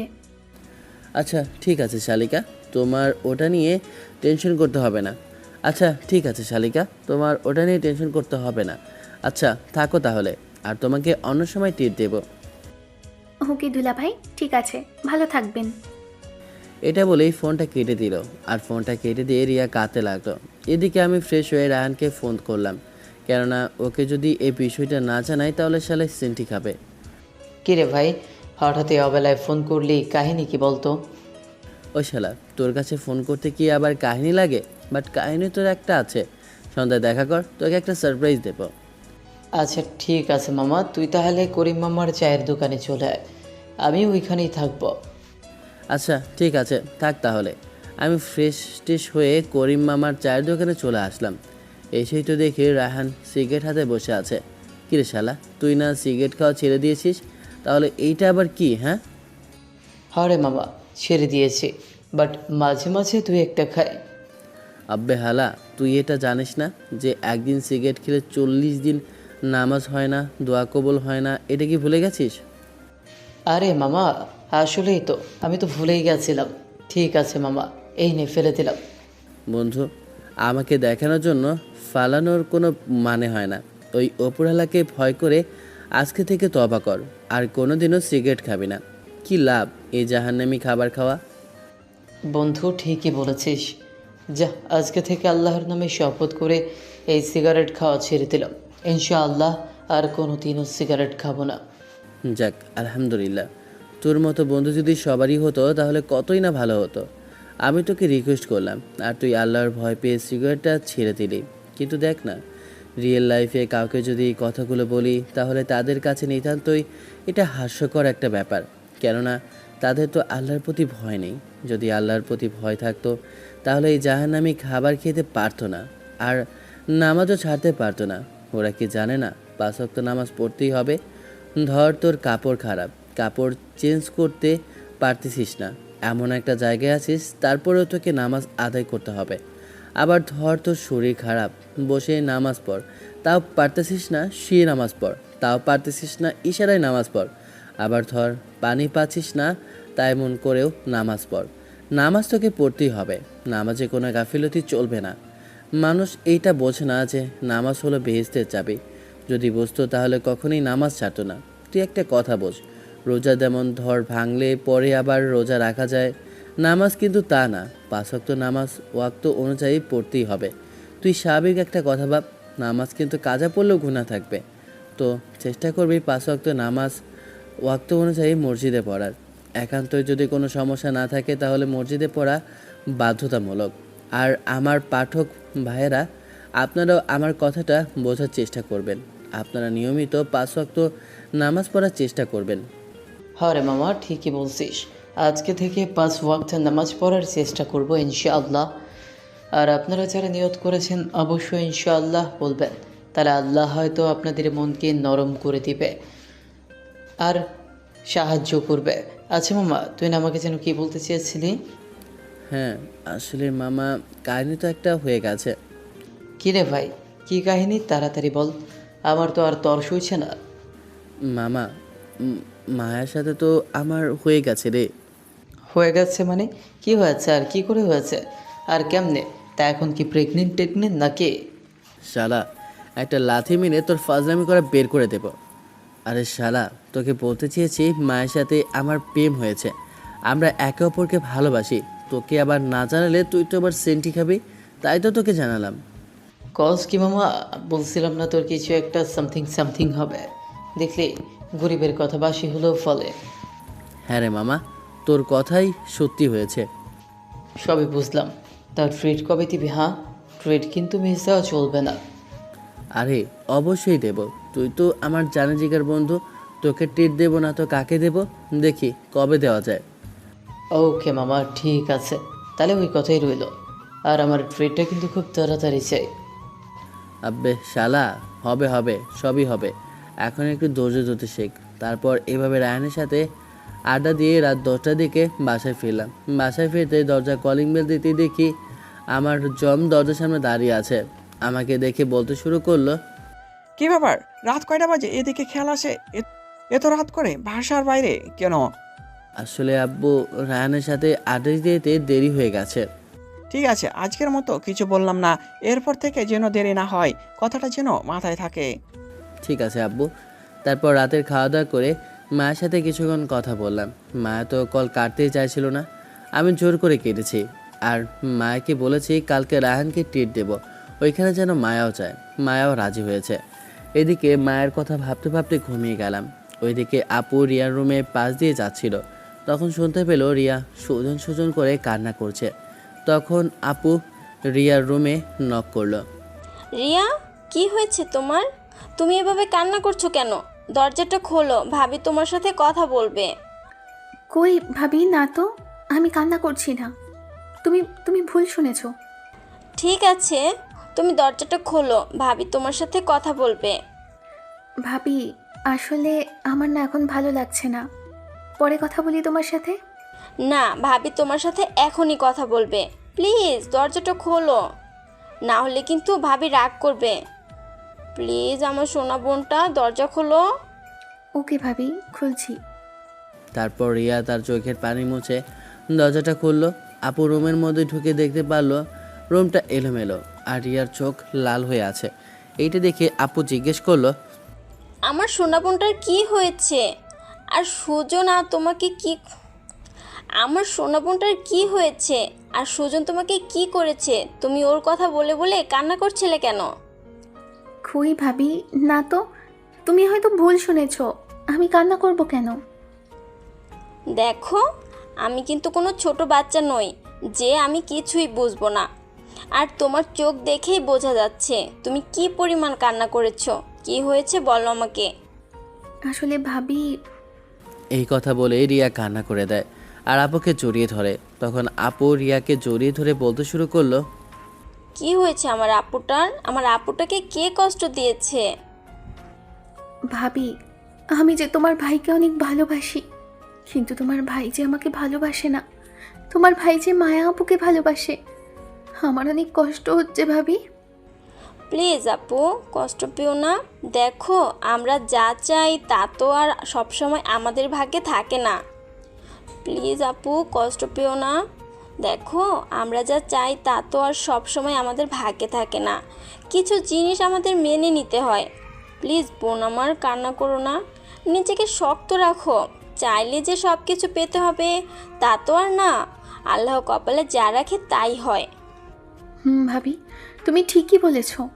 আমি আর কষ্ট পাবো না। যত হোক, আমার আপু তো তোমার ভাইকে ভালোবাসে।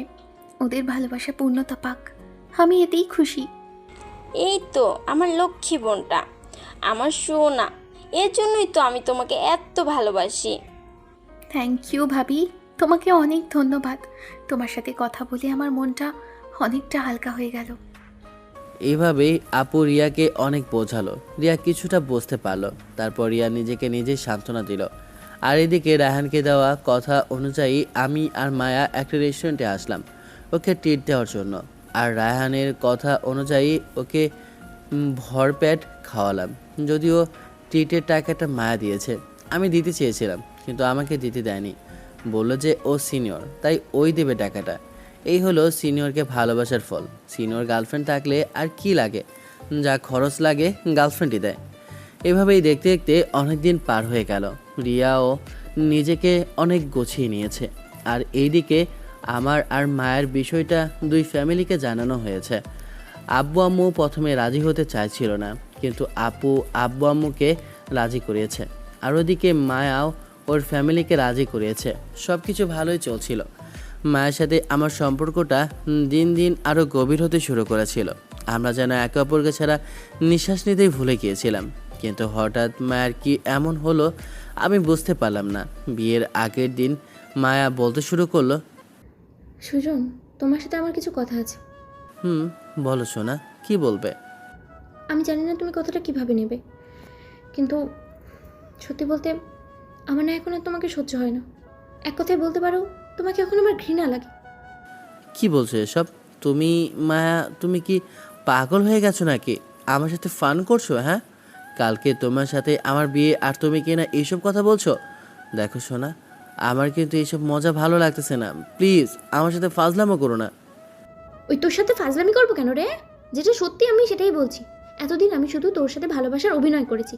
আমি তোকে ভালোবাসি না, অন্য একজনকে ভালোবাসি। বুঝতে পেরেছিস তুই? নাকি আরও বুঝিয়ে বলতে হবে? হ্যাঁ মায়া প্লিজ, কি বলছো এসব? কেউ কি আমার ব্যাপারে তোমায় কিছু বলেছে? বলো আমাকে। আমাকে কি হয়েছে তোমার? তুমি এরকম করে কথা বলছো কেন? এই দেখ, বেশি প্যাক প্যাক করতে পারবো না তোর সাথে। তোকে আমার এখন আর ভালো লাগছে না, ব্যাস এটাই। আর আমি তোকে বিয়ে করতেও পারবো না। এখন তুই যদি তোর ভালো চাস তাহলে বিয়েটা ক্যান্সেল করে দে। আর না দিলেও কোনো সমস্যা নেই, আমি তো কালকে পালিয়ে যাব। তখন যেটা পারিস করে নিস। কথা ক্লিয়ার? বাই। মায়া এই কথাগুলো বলে কলটা কেটে দিল। আর আমার মাথাটা ভনভন করে ঘুরতে লাগলো। কি বললো এসব মায়া? ও নাকি আমাকে ভালোবাসে না, ও কি আমার সাথে ফান করছে? আমার তো কিছুই মাথায় ঢুকছে না। কাল আমাদের বিয়ে, আর আজকে কি না ও এইসব কথা বলল? এইসব কথা চিন্তা করতে করতে কোনো রকমে রাতটা পার হয়ে গেল। আর আমিও শেষ রাতের দিকে একটু ঘুমিয়ে গেলাম। আর মনকে সান্ত্বনা দিতে লাগলাম যে মায়া এগুলো কখনোই করবে না। ও হয়তো আমার পরীক্ষা নিচ্ছে। কালকে ওর পরীক্ষা নেওয়া বের করব। কত বড় সাহস! আমাকে না কেউ ঘৃণা করে, করাচ্ছে ঘৃণা। একবার বিয়েটা হয়ে যাক, তারপর এই কথাগুলোর মানে বোঝাবো। সকালে আম্মুর ডাকে ঘুমটা ভাঙে। দেখ গাদার কাণ্ড কারখানা। দেখ আজকে ওর বিয়ে, এখনও পড়ে পড়ে ঘুমোচ্ছে। এই উগান্ডা ঘুম থেকে উঠবি নাকি লাথি মেরে বিছানা থেকে ফেলে দেব? মা, কি হয়েছে? এমন করে চিল্লাচ্ছ কেন? চিল্লাচ্ছি কি আর সাদে? আজকে যে তোর বিয়ে, এটা কি তোর মনে আছে? এখনও যে পড়ে পড়ে ঘুমাচ্ছিস। ও আম্মু, আচ্ছা তুমি যাও, আমি উঠছি। যদিও ঘুমে করে রাতে কথাগুলো ভুলে গিয়েছিলাম, বাট একটু পরে মনে পড়লো। তারপর নিজেকে বুঝিয়ে কোনো রকমে ফ্রেশ হয়ে সকল কাজকর্ম শেষ করে আমরা সবাই বের হলাম মায়াদের বাসায়। মায়াদের বাসায় পৌঁছে বাড়ির পরিবেশটা কেমন যেন আতঙ্ককর হয়ে আছে তা দেখতে পেলাম। সবাই যেন কি বলাবলি করছে। কিছুটা দূরে দেখলাম আপু দাঁড়িয়ে আছে। আপু আমাকে দেখে আমার কাছে আসলো আর আমাকে বলতে লাগলো, ভাই চল, তোর সাথে আমার কিছু কথা আছে। কি হয়েছে আপু? আর তোর চোখ মুখ এমন শুকনো লাগছে কেন? কোনো কিছু কি হয়েছে? হরে ভাই, অনেক বড় একটা কাহিনী হয়ে গেছে। আপুর এই কথা শুনে আমার যেন পায়ের নিচ থেকে মাটি সরে গেল। আর মায়ের বলা কথাগুলো মনে পড়তে লাগলো। তাহলে কি মায়া কিছু একটা করেছে? মনে মনে এইসব চিন্তা করতে লাগলাম। তখন আপু বলতে শুরু করলো, ভাই কি থেকে কি হয়ে গেল, আমার মাথায় কিছুই ঢুকছে না। মায়া এত বড় একটা ঘটনা কেমনে ঘটাতে পারলো, আমার তো বিশ্বাসই হচ্ছে না। কি হয়েছে রে আপু? তুই এমন করে বলছিস কেন? প্লিজ আপু একটু খুলে বল না, কি হয়েছে? তখন আপু বলতে শুরু করলো। ভাই, মায়া তো পালিয়ে গেছে। আপুর কথা শুনে আমি যেন পুরো হয়ে গেলাম। মায়া তাহলে কালকে যা বলেছিল সব সত্যি বলেছিল? কি করে পারলো মা এমনটা করতে? আমার এমন কথা শুনে আপু বলতে শুরু করলো। কি বলিস, মায়া তোকে কি বলেছে? তারপর মায়া কালকে যা যা বলেছিল সব আপুকে বললাম। আপু সব কিছু শুনে মাথায় হাত দিয়ে বসে পড়লো। আপু কিছুতেই বিশ্বাস করতে পারছে না যে মায়া এমনটা করবে। তারপর আপু আমাকে বসিয়ে রেখে বাইরে চলে গেল। ওইদিকে আপু গিয়ে তার শ্বশুরকে সব কিছু খুলে পড়লো। সব কিছু শুনে তার শ্বশুর দাঁড়ানো থেকে বসে পড়লো। সবার এমন অবস্থা দেখে আপু আমার আব্বু আম্মু আর আপুর শ্বশুর শাশুড়িকে একটা রুমে নিয়ে গিয়ে বলতে শুরু করলো। দেখেন, এখন যা হবার তা হয়েছে, এখানে ভেঙে পড়লে চলবে না। আমাদের এই সমস্যাটা সলভ করতে হবে। কিভাবে সলভ করব? সব তোর জন্য হয়েছে, আমি আগেই বলেছিলাম। আমি এই বিয়েতে রাজি না, একমাত্র তোর চোরাচুরিতে আমি এই বিয়েতে রাজি হয়েছিলাম। আর আজকে কিনা প্লিজ আব্বু, আমাকে আর একটা সুযোগ দাও, আমি সব কিছু ঠিক করার ব্যবস্থা করছি। আর কি কথা বলার বাকি রেখেছিস তুই? আর কি শুনবো তোর কথা? তোর কথা শুনেই তো আজ আমার মান সম্মান সব শেষ। আব্বু, আমার কথাটা তো শুনবে, তারপর না হয় তোমরা বলো। বল, কি বলবি তুই? এদিকে আমি রুমের মধ্যে বসে বসে কান্না করছি আর বিগত মায়ের সাথে আমার দিনগুলোর কথা চিন্তা করছি। আমি কিছুতেই মিলাতে পারছি না যে মায়া আমাকে ভালোবাসে না। আমার এখনও সব কিছু যেন স্বপ্নই মনে হচ্ছে।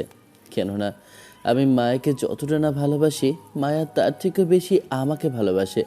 ও তো কোনো কারণ ছাড়া এমনটা করবে না। কী সেই কারণ? সেটা কি একবার আমাকে বলা যেত না? আমার মাথায় শুধু এগুলোই ঘুরছে আর আমি বসে বসে কান্না করছি। আর ওইদিকে আপু সবাইকে বলতে শুরু করলো। আমি সবাইকে এটাই বলতে চাইতেছি যে মায়া যেহেতু পালিয়ে গেছে, ওর জন্য যেহেতু সবার সম্মান নষ্ট হয়েছে, এখন এই সম্মানটা বাঁচাতে হলে আমরা একটা কাজ করতে পারি। আমরা ভাইয়ের সাথে রিয়ার বিয়ে দিয়ে দেই। এখন তোমাদের কি মতামত? সবাই আপুর কথা শুনে একে অপরের দিকে তাকাচ্ছে আর সবাই মিলে ডিসাইড করলো যে আপুর প্রস্তাবটা খারাপ রাখেনি। এতে করে সবার সম্মানই বেঁচে যাবে। এখন কথা হলো রিয়া রাজি কিনা। সবাই রিয়াকে জিজ্ঞেস করলো এই বিয়েতে রিয়া রাজি কিনা। তখন রিয়া বলতে শুরু করলো। তোমরা যা বলবে সেটাই হবে, আমি তোমাদের কথার অবাধ্য হব না। এই কথা শুনে সবাই আলহামদুলিল্লাহ বলল। এখন পালা হলো আমাকে রাজি করানোর। সবাই মিলে আমার রুমে আসলো আর সবাই মিলে আমাকে রিয়াকে বিয়ের কথা বলল। যদিও আমি এই বিয়েতে রাজি না, কিন্তু আব্বুর চোখ রাগানিতে আমি রাজি হয়ে গেলাম। তারপর ধুমধাম করে আমার আর রিয়ার বিয়েটা হয়ে গেল। এদিকে রিয়া তো খুশিতে যেন আত্মহারা। ও জীবনেও ভাবতেও পারেনি ও আমার হবে। আমরা যখন বিদায় নিয়ে চলে আসে যাব, তখন আপু আমাকে একটা অন্য রুমে নিয়ে গিয়ে বলতে শুরু করলো। দেখ ভাই, যা হওয়ার হয়ে গেছে, তুই রিয়াকে কষ্ট দিস না। রিয়া যে তোকে অনেক ভালোবাসে, কিন্তু শুধু বলেনি, তোর আর মায়ার কথা ভেবে। ভাই প্লিজ রিয়াকে কষ্ট দিস না। রিয়া মেয়েটাও অনেক ভালো, দেখবি ওর ভালোবাসা পেয়ে তুই মায়াকে ভুলে যাবি। আপু এখন আমাকে যতই ভালো কথা বলুক না কেন, সব কথা যেন আমার বিষের মতো লাগছে। তাই আমি আপুকে বললাম, আপু আমার জন্য যা করলি অনেক করেছিস, এখন বাকিটা আমাকে বুঝতে দে।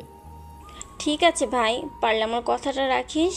এদিকে আমরা সবাই রিয়াকে নিয়ে আমার বাসায় চলে আসলাম। অন্যদিকে মায়া তার বান্ধবীর বাসায় গিয়ে উঠেছে। ওর বান্ধবী মায়াকে অনেক কিছু জিজ্ঞেস করলো। মায়া শুরুতে কিছু বলতে না চাইলেও পরে সব কিছু খুলে পড়ল। সব কিছু শোনার পর ওর বান্ধবী বলল, মায়া, তুই কাজটা ঠিক করিসনি। তোর একবার উচিত ছিল ওকে বিষয়টা জানানোর।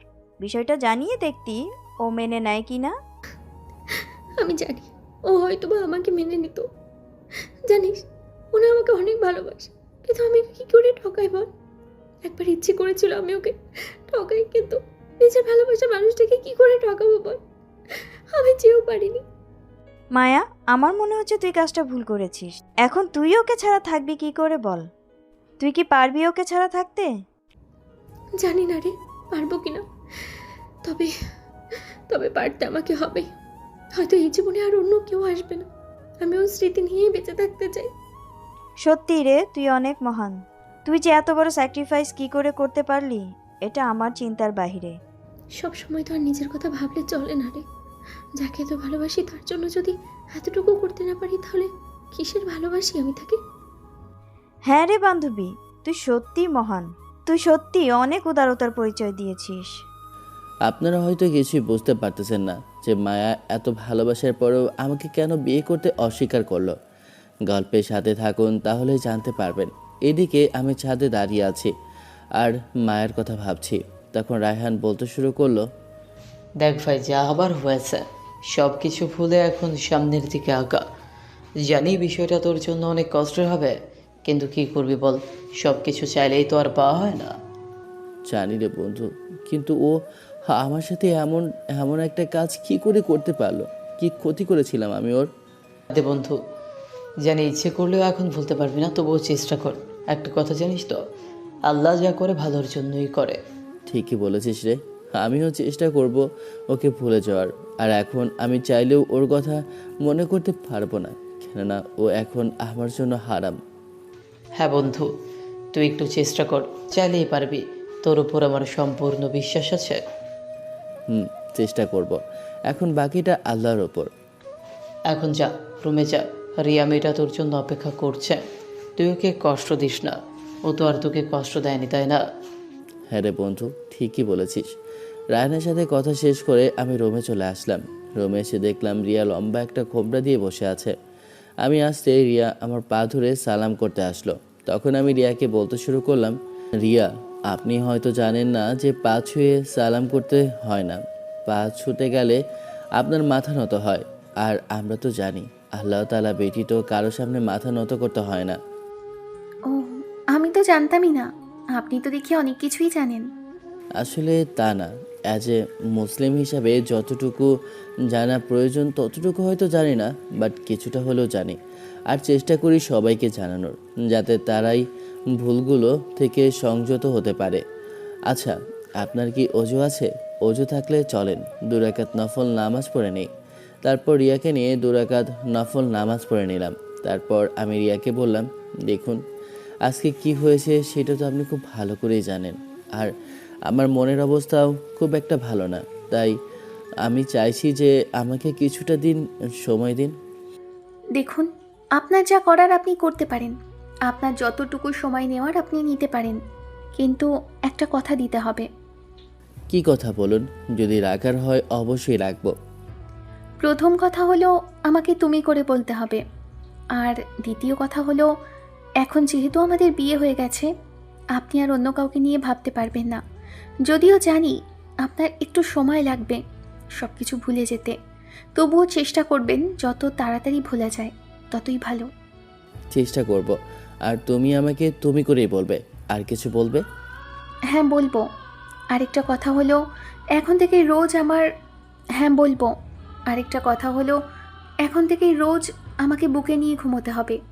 আপনার যত রাগ অভিমানই হোক না কেন, আমাকে বুক থেকে সরানো যাবে না। এটা একটু বেশি হয়ে গেল না? আচ্ছা, আর কয়েকদিন পর থেকে না হয় চেষ্টা করব। না, এটায় কোনো ছাড় হবে না। এটা রাখতেই হবে। Please please please. ওর এই বাচ্চামো দেখে আমি আর না করতে পারলাম না। তারপর ওকে বললাম, আচ্ছা ঠিক আছে, আমি তোমার এ কথাও রাখবো। এখন খুশি তো? অনেক খুশি আমার বাবুটা, আমার বাবুর আব্বুটা, আমার সোনামণি। আই লাভ ইউ সোনা। ওর এমন পাগলামি দেখে আমার মনটা নরম হয়ে গেল। আর আমি ওকে বকে নিয়ে মায়ের কথা চিন্তা করতে লাগলাম যে মায়া এটা কি করে করতে পারলো। যে জায়গায় আজকে মায়ের থাকার কথা ছিল আছে কিনা সেখানে অন্য কেউ। যদিও মেনে নিতে আমার অনেক কষ্ট হচ্ছে, তারপরেও মেনে নিতে হচ্ছে, সবই নিয়তি। এক সময় আমি রিয়াকে বুকে জড়িয়ে ঘুমিয়ে পড়লাম। সকালে ঘুম থেকে উঠে দেখি রিয়া এখনও আমাকে বাচ্চাদের মতো জড়িয়ে ধরে ঘুমিয়ে আছে। মেয়েটাকে দেখতে যদিও অনেক মায়াবী। যদি মায়া আমার লাইফে না থাকতো তাহলে আমি রিয়াকে আগে ভালোবাসতাম। এগুলো চিন্তা করছিলাম, তখন রিয়ার ঘুম ভেঙে যায় আর আমাকে বলতে শুরু করে, কি হলো সোনা, ওভাবে তাকিয়ে আছো কেন? আমার বুঝি লজ্জা করে না? রিয়ান এমন বাচ্চামো দেখে আমি ফিক করে হেসে দিলাম। তখন আমার হাসি দেখে রিয়া বলতে শুরু করলো, ওমা, ও মা, আমার জামাইয়ের হাসিটা কত কিউট, একদম কিউটের ডিব্বা। এই শোনো, এই হাসিটা খবরদার অন্য কোথাও দেবে না। কেন? অন্য কোথাও এই হাসি দিলে কি হবে শুনি? একদম মেরে আলু ভর্তা বানিয়ে ফেলবো। এই হাসিটা যদি অন্য কেউ দেখে তাহলে তোমার প্রেমে পড়ে যাবে না? তখন আমার কি হবে? হ্যাঁ, আমি তোমাকে হারাতে পারবো না। জানো, তুমি যেদিন বলেছিলে তুমি মায়াকে ভালোবাসো, তখন আমার ভিতরে কি অবস্থা হয়েছিল একটা বার যদি জানতে, তাহলে বুঝতে পারতে কতটা কষ্ট পেয়েছিলাম আমি। ও তাই নাকি? হ্যাঁ, অনেক কষ্ট পেয়েছিলাম, সারাক্ষণ কান্না করেছিলাম, আর ইচ্ছে করছিল নিজেকে শেষ করে দিই। রিয়ার এমন কথা শুনে আমার যেন কেমন ভয় হতে লাগলো। তখন আমি ওকে বলতে শুরু করলাম, খবরদার আর এই কথা যেন একবারও না শুনি। ঠিক আছে সোনা, আর বলবো না। আর এখন বলতে যাব কেন? এখন তো আমার বাবুর আপুটা আমার কাছে আছেই। ঠিক আছে সোনা, আর বলবো না। আর এখন বলতে যাব কেন? এখন তো আমার বাবুর আব্বুটা আমার কাছেই আছে। আমি আমার এই বাবুর আব্বুটাকে কোথাও যেতে দেব না। সবই বুঝলাম, কিন্তু আমি তোমার বাবুর আব্বু হলাম কি করে? আমাদের তো এখনো বাবুই হয়নি। হয়নি তো কি হয়েছে, একটা সময় তো হবেই। আর তুমি তো একটা না একটা সময় আমাকে ভালোবাসবেই, আর তখন তো আমাদের বাবু হবে। তাই পরেরটা এখনই ডেকে এনেছি, হয়তো বা পরে কখনই সুযোগটা হবে না। রিয়ার এমন কথা শুনে আমার যেন বুকের ভেতর কাঁপুনি শুরু হয়ে গেছে। তখন আমি রিয়াকে বলতে শুরু করলাম, এই রিয়া, তুমি এগুলো কি বলছো? হ্যাঁ, এমনি কিন্তু মন মেজাজ ভালো না, তারপরে তুমি এসব উল্টাপাল্টা কথা বলছো। আরে সোনা, উল্টো পাল্টা বলবো কেন? যেটা সত্যি সেটাই তো বলছি। একটা কথা কি জানো, আমার না সুখ বেশি দিন থাকে না। ছোটবেলা থেকে যেটাই আঁকড়ে ধরে বাঁচতে চেয়েছি সেটাই কোনো না কোনোভাবে হারিয়ে গেছে। তাই তো ভয় হয়, জানি না তুমিও আমার থাকবে কিনা। দেখো রিয়া, আর একটা বাজে কথা বলবে না। আমি চলে যেতে চাইলেই কি তুমি চলে যেতে দিবে? তুমি আটকে রাখবে না? অবশ্যই আটকে রাখবো, ঠিকই বলেছ। আমিও না কী সব উল্টোপাল্টা কথা বলি। আচ্ছা ওঠো, অনেক সকাল হয়ে গেছে, দাঁড়াও আমি ফ্রেশ হয়ে আসি। ওকে, যাও। এভাবে আস্তে আস্তে অনেক দিন পার হয়ে গেল। রিয়ার ভালোবাসায় আমি দিন দিন যেন দুর্বল হয়ে পড়ছিলাম। আপনারই বলেন, এরকম পাগলামের ভালোবাসা থেকে কয়দিনই বা পালিয়ে বেড়ানো যায়? আর রিয়া তো কোনো দোষ করেনি। তাই আমি ডিসাইড করেছি, রিয়া আমার কাছ থেকে যেটা চায় আমি সেটাই ওকে দেব। শুধু রিয়ার চাওয়ার অপেক্ষায় আছি। দেখতে দেখতে 1 মাস কেটে গেছে আমার আর রিয়ার বিয়ের। এই 1 মাসে রিয়া আমাকে এত পরিমাণ রোমান্টিক অত্যাচার করেছে যে আমার পক্ষে নিজেকে কন্ট্রোল করা অনেক কষ্টকর ছিল। তো হঠাৎ আজকে দেখছি রিয়া আমার সাথে ভালোভাবে কথা বলছে না, আমাকে এড়িয়ে চলছে। আমি কথা বলতে গেলে আমাকে অ্যাভয়েড করছে। সারাদিন আমার সাথে কোনো প্রকার কথাই বলল না। কি হয়েছে অনেকবার জিজ্ঞেস করেছি, কিন্তু কোনো কথাই বলছে না। দেখতে দেখতে সারাদিন কেটে গেল। রাতের দিকে দেখি রিয়া আমার পাশে না শুয়ে নিচে বিছানা করেছে। এইটা দেখে আমার তো রাগ উঠে গেল। তখন আমি রিয়াকে একটা ধমক দিয়ে বলতে শুরু করলাম, এই, তোমার সমস্যা কি? হ্যাঁ, সে সকাল থেকে দেখছি একই রকম নাটক শুরু করেছো। কি হয়েছে তোমার? আমি কি করেছি? হ্যাঁ, এমন করছো কেন তুমি আমার সাথে? এখনও কথা বলছে না, চুপ করে আছে। তখন আমি আবার ধমক দিলাম। এবার রিয়া ভয় পেয়ে পুরো বাচ্চাদের মতো চুপসে গেছে। তখন রিয়া আমাকে বলতে শুরু করলো, এমন করে ধমকাচ্ছ কেন? হ্যাঁ, আমি বুঝি ভয় পাই না? আমাকে ভয় পাওয়া দেখে কি তোমার খুব ভালো লাগে?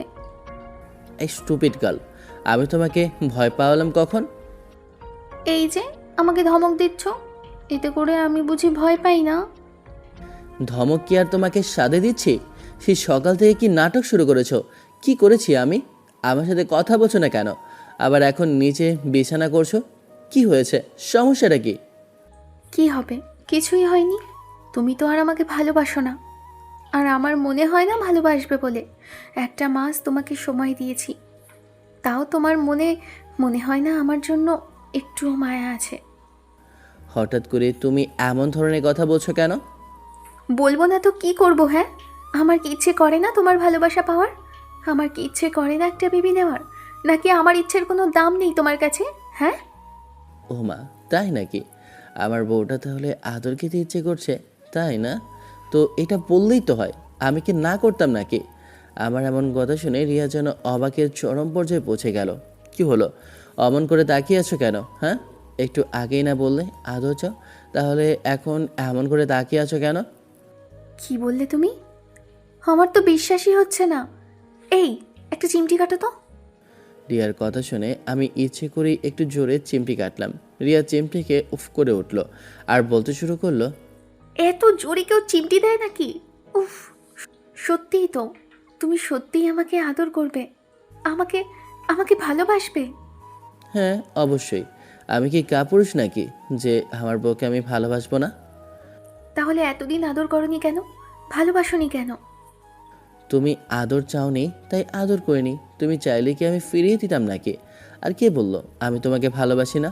আমি তোমাকে না ভালোবেসে থাকতে পারি? এইরকম একটা কিউট একটা বউকে কি ভালো না বেসে থাকা যায়? উফ, আমিও না, কি বোকা। আগে যদি জানতাম তাহলে আরো আগেই চাইতাম। ও মা, তাই নাকি?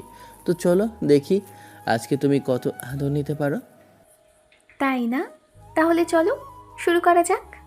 এটা বলেই আমি ওর উপর ঝাঁপিয়ে পড়লাম। প্রথমে 5 মিনিট ধরে ওকে কিস করতে লাগলাম, তারপর ছেড়ে দিয়ে আবার করতে লাগলাম। এবার ও হাঁপাতে হাঁপাতে বলতে লাগলো, এই তুমি কি পাগল হয়ে গেছো? তুমি কি মেরে ফেলবে নাকি? হ্যাঁ, মেরে ফেলবো। আজকে তোমাকে আদর করতে করতে শেষ করে দেব। অনেক কষ্ট দিয়েছো, আর না, আজকে আদর দিয়ে সব ভালোবাসা আদায় করে নেব। তারপর আবার কিস করতে শুরু করলাম। এরপর আস্তে আস্তে আমাদের মাঝে আরও অনেক কিছু হলো, যা ইতিহাসের পাতায় লেখা থাকবে। সকালে ঘুম থেকে ওঠার পর আমি ওর দিকে তাকিয়ে আছি।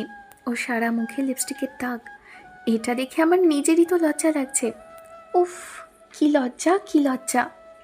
একটু পর দেখলাম ওর ঘুম হয়ে গেল। তখন আমি ওকে বলতে শুরু করলাম, ওই শোনো না। কি হয়েছে? বলছি, আমার না আরও আদর খেতে ইচ্ছে করছে, প্লিজ। এই ফাজিল মেয়ে, তুমি কি পাগল হয়ে গেছো?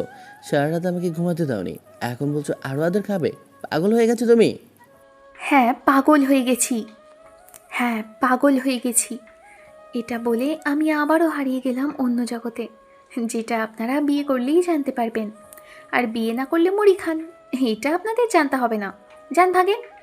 এভাবে দেখতে দেখতে অনেকদিন পার হয়ে গেল। আমি তো মায়ের কথা প্রায় ভুলেই গেছি। আপু সত্যিই বলেছিল রিয়া মেয়েটা আসলে অনেক ভালো। ওইদিকে আমাদের বিয়ে হবার 2 দিন পর মায়া বাসায় চলে আসে। বাসায় আসতেই তো আঙ্কেল ওকে যা ইচ্ছা তাই বলতে শুরু করে দিয়েছে।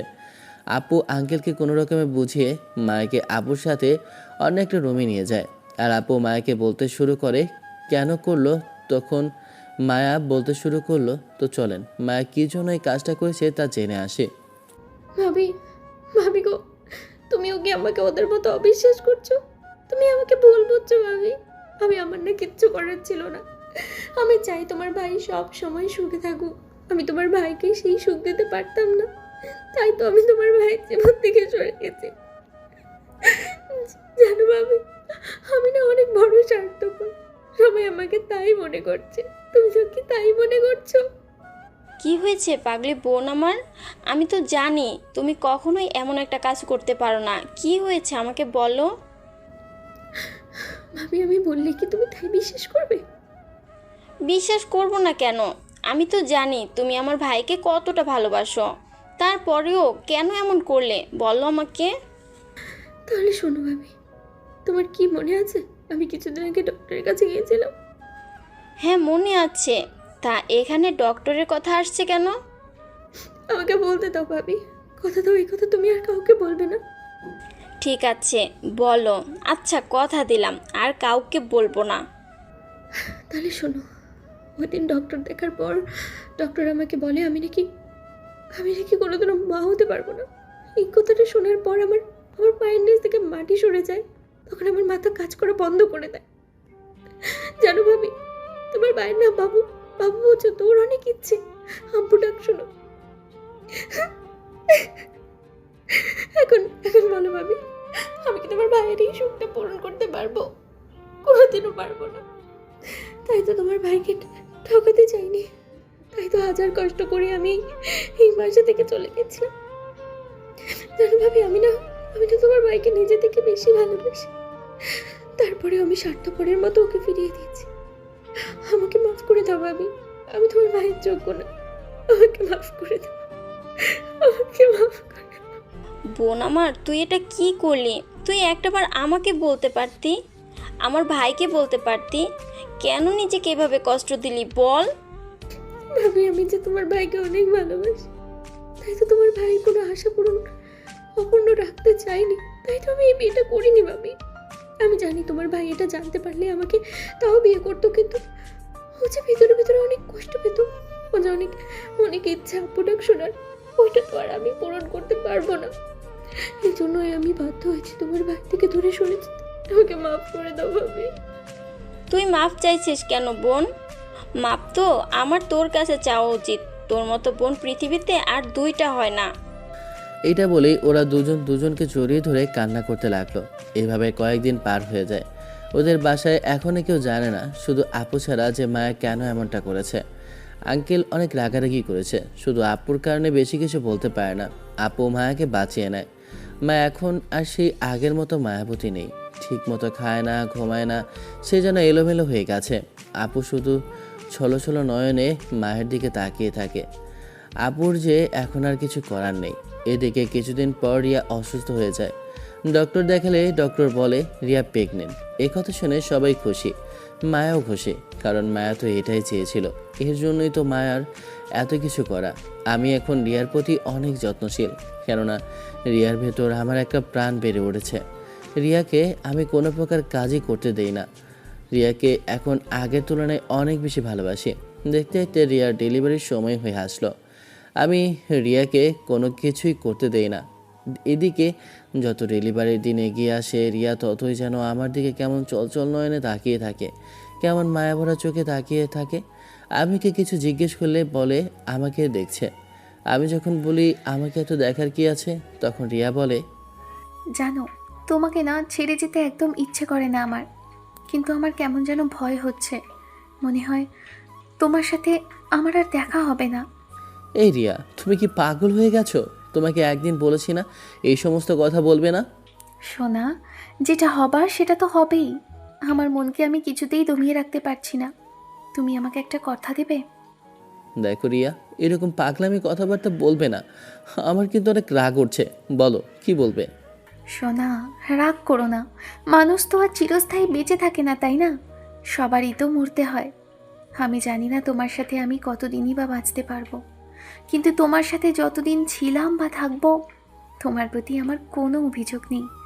শুধু তোমার কাছে একটাই চাওয়া, আমার যদি কিছু হয়ে যায়, আমার বাবুটাকে নিয়ে তুমি আরেকটা বিয়ে করে নিও। প্লিজ, আমাকে কথা দাও। রিয়া, পাগলামি বন্ধ করবে কি? কি সমস্ত কথা বলছো? আমি যেটা বলেছি সেটার উত্তর দাও। আমার কথা রাখবে কি না?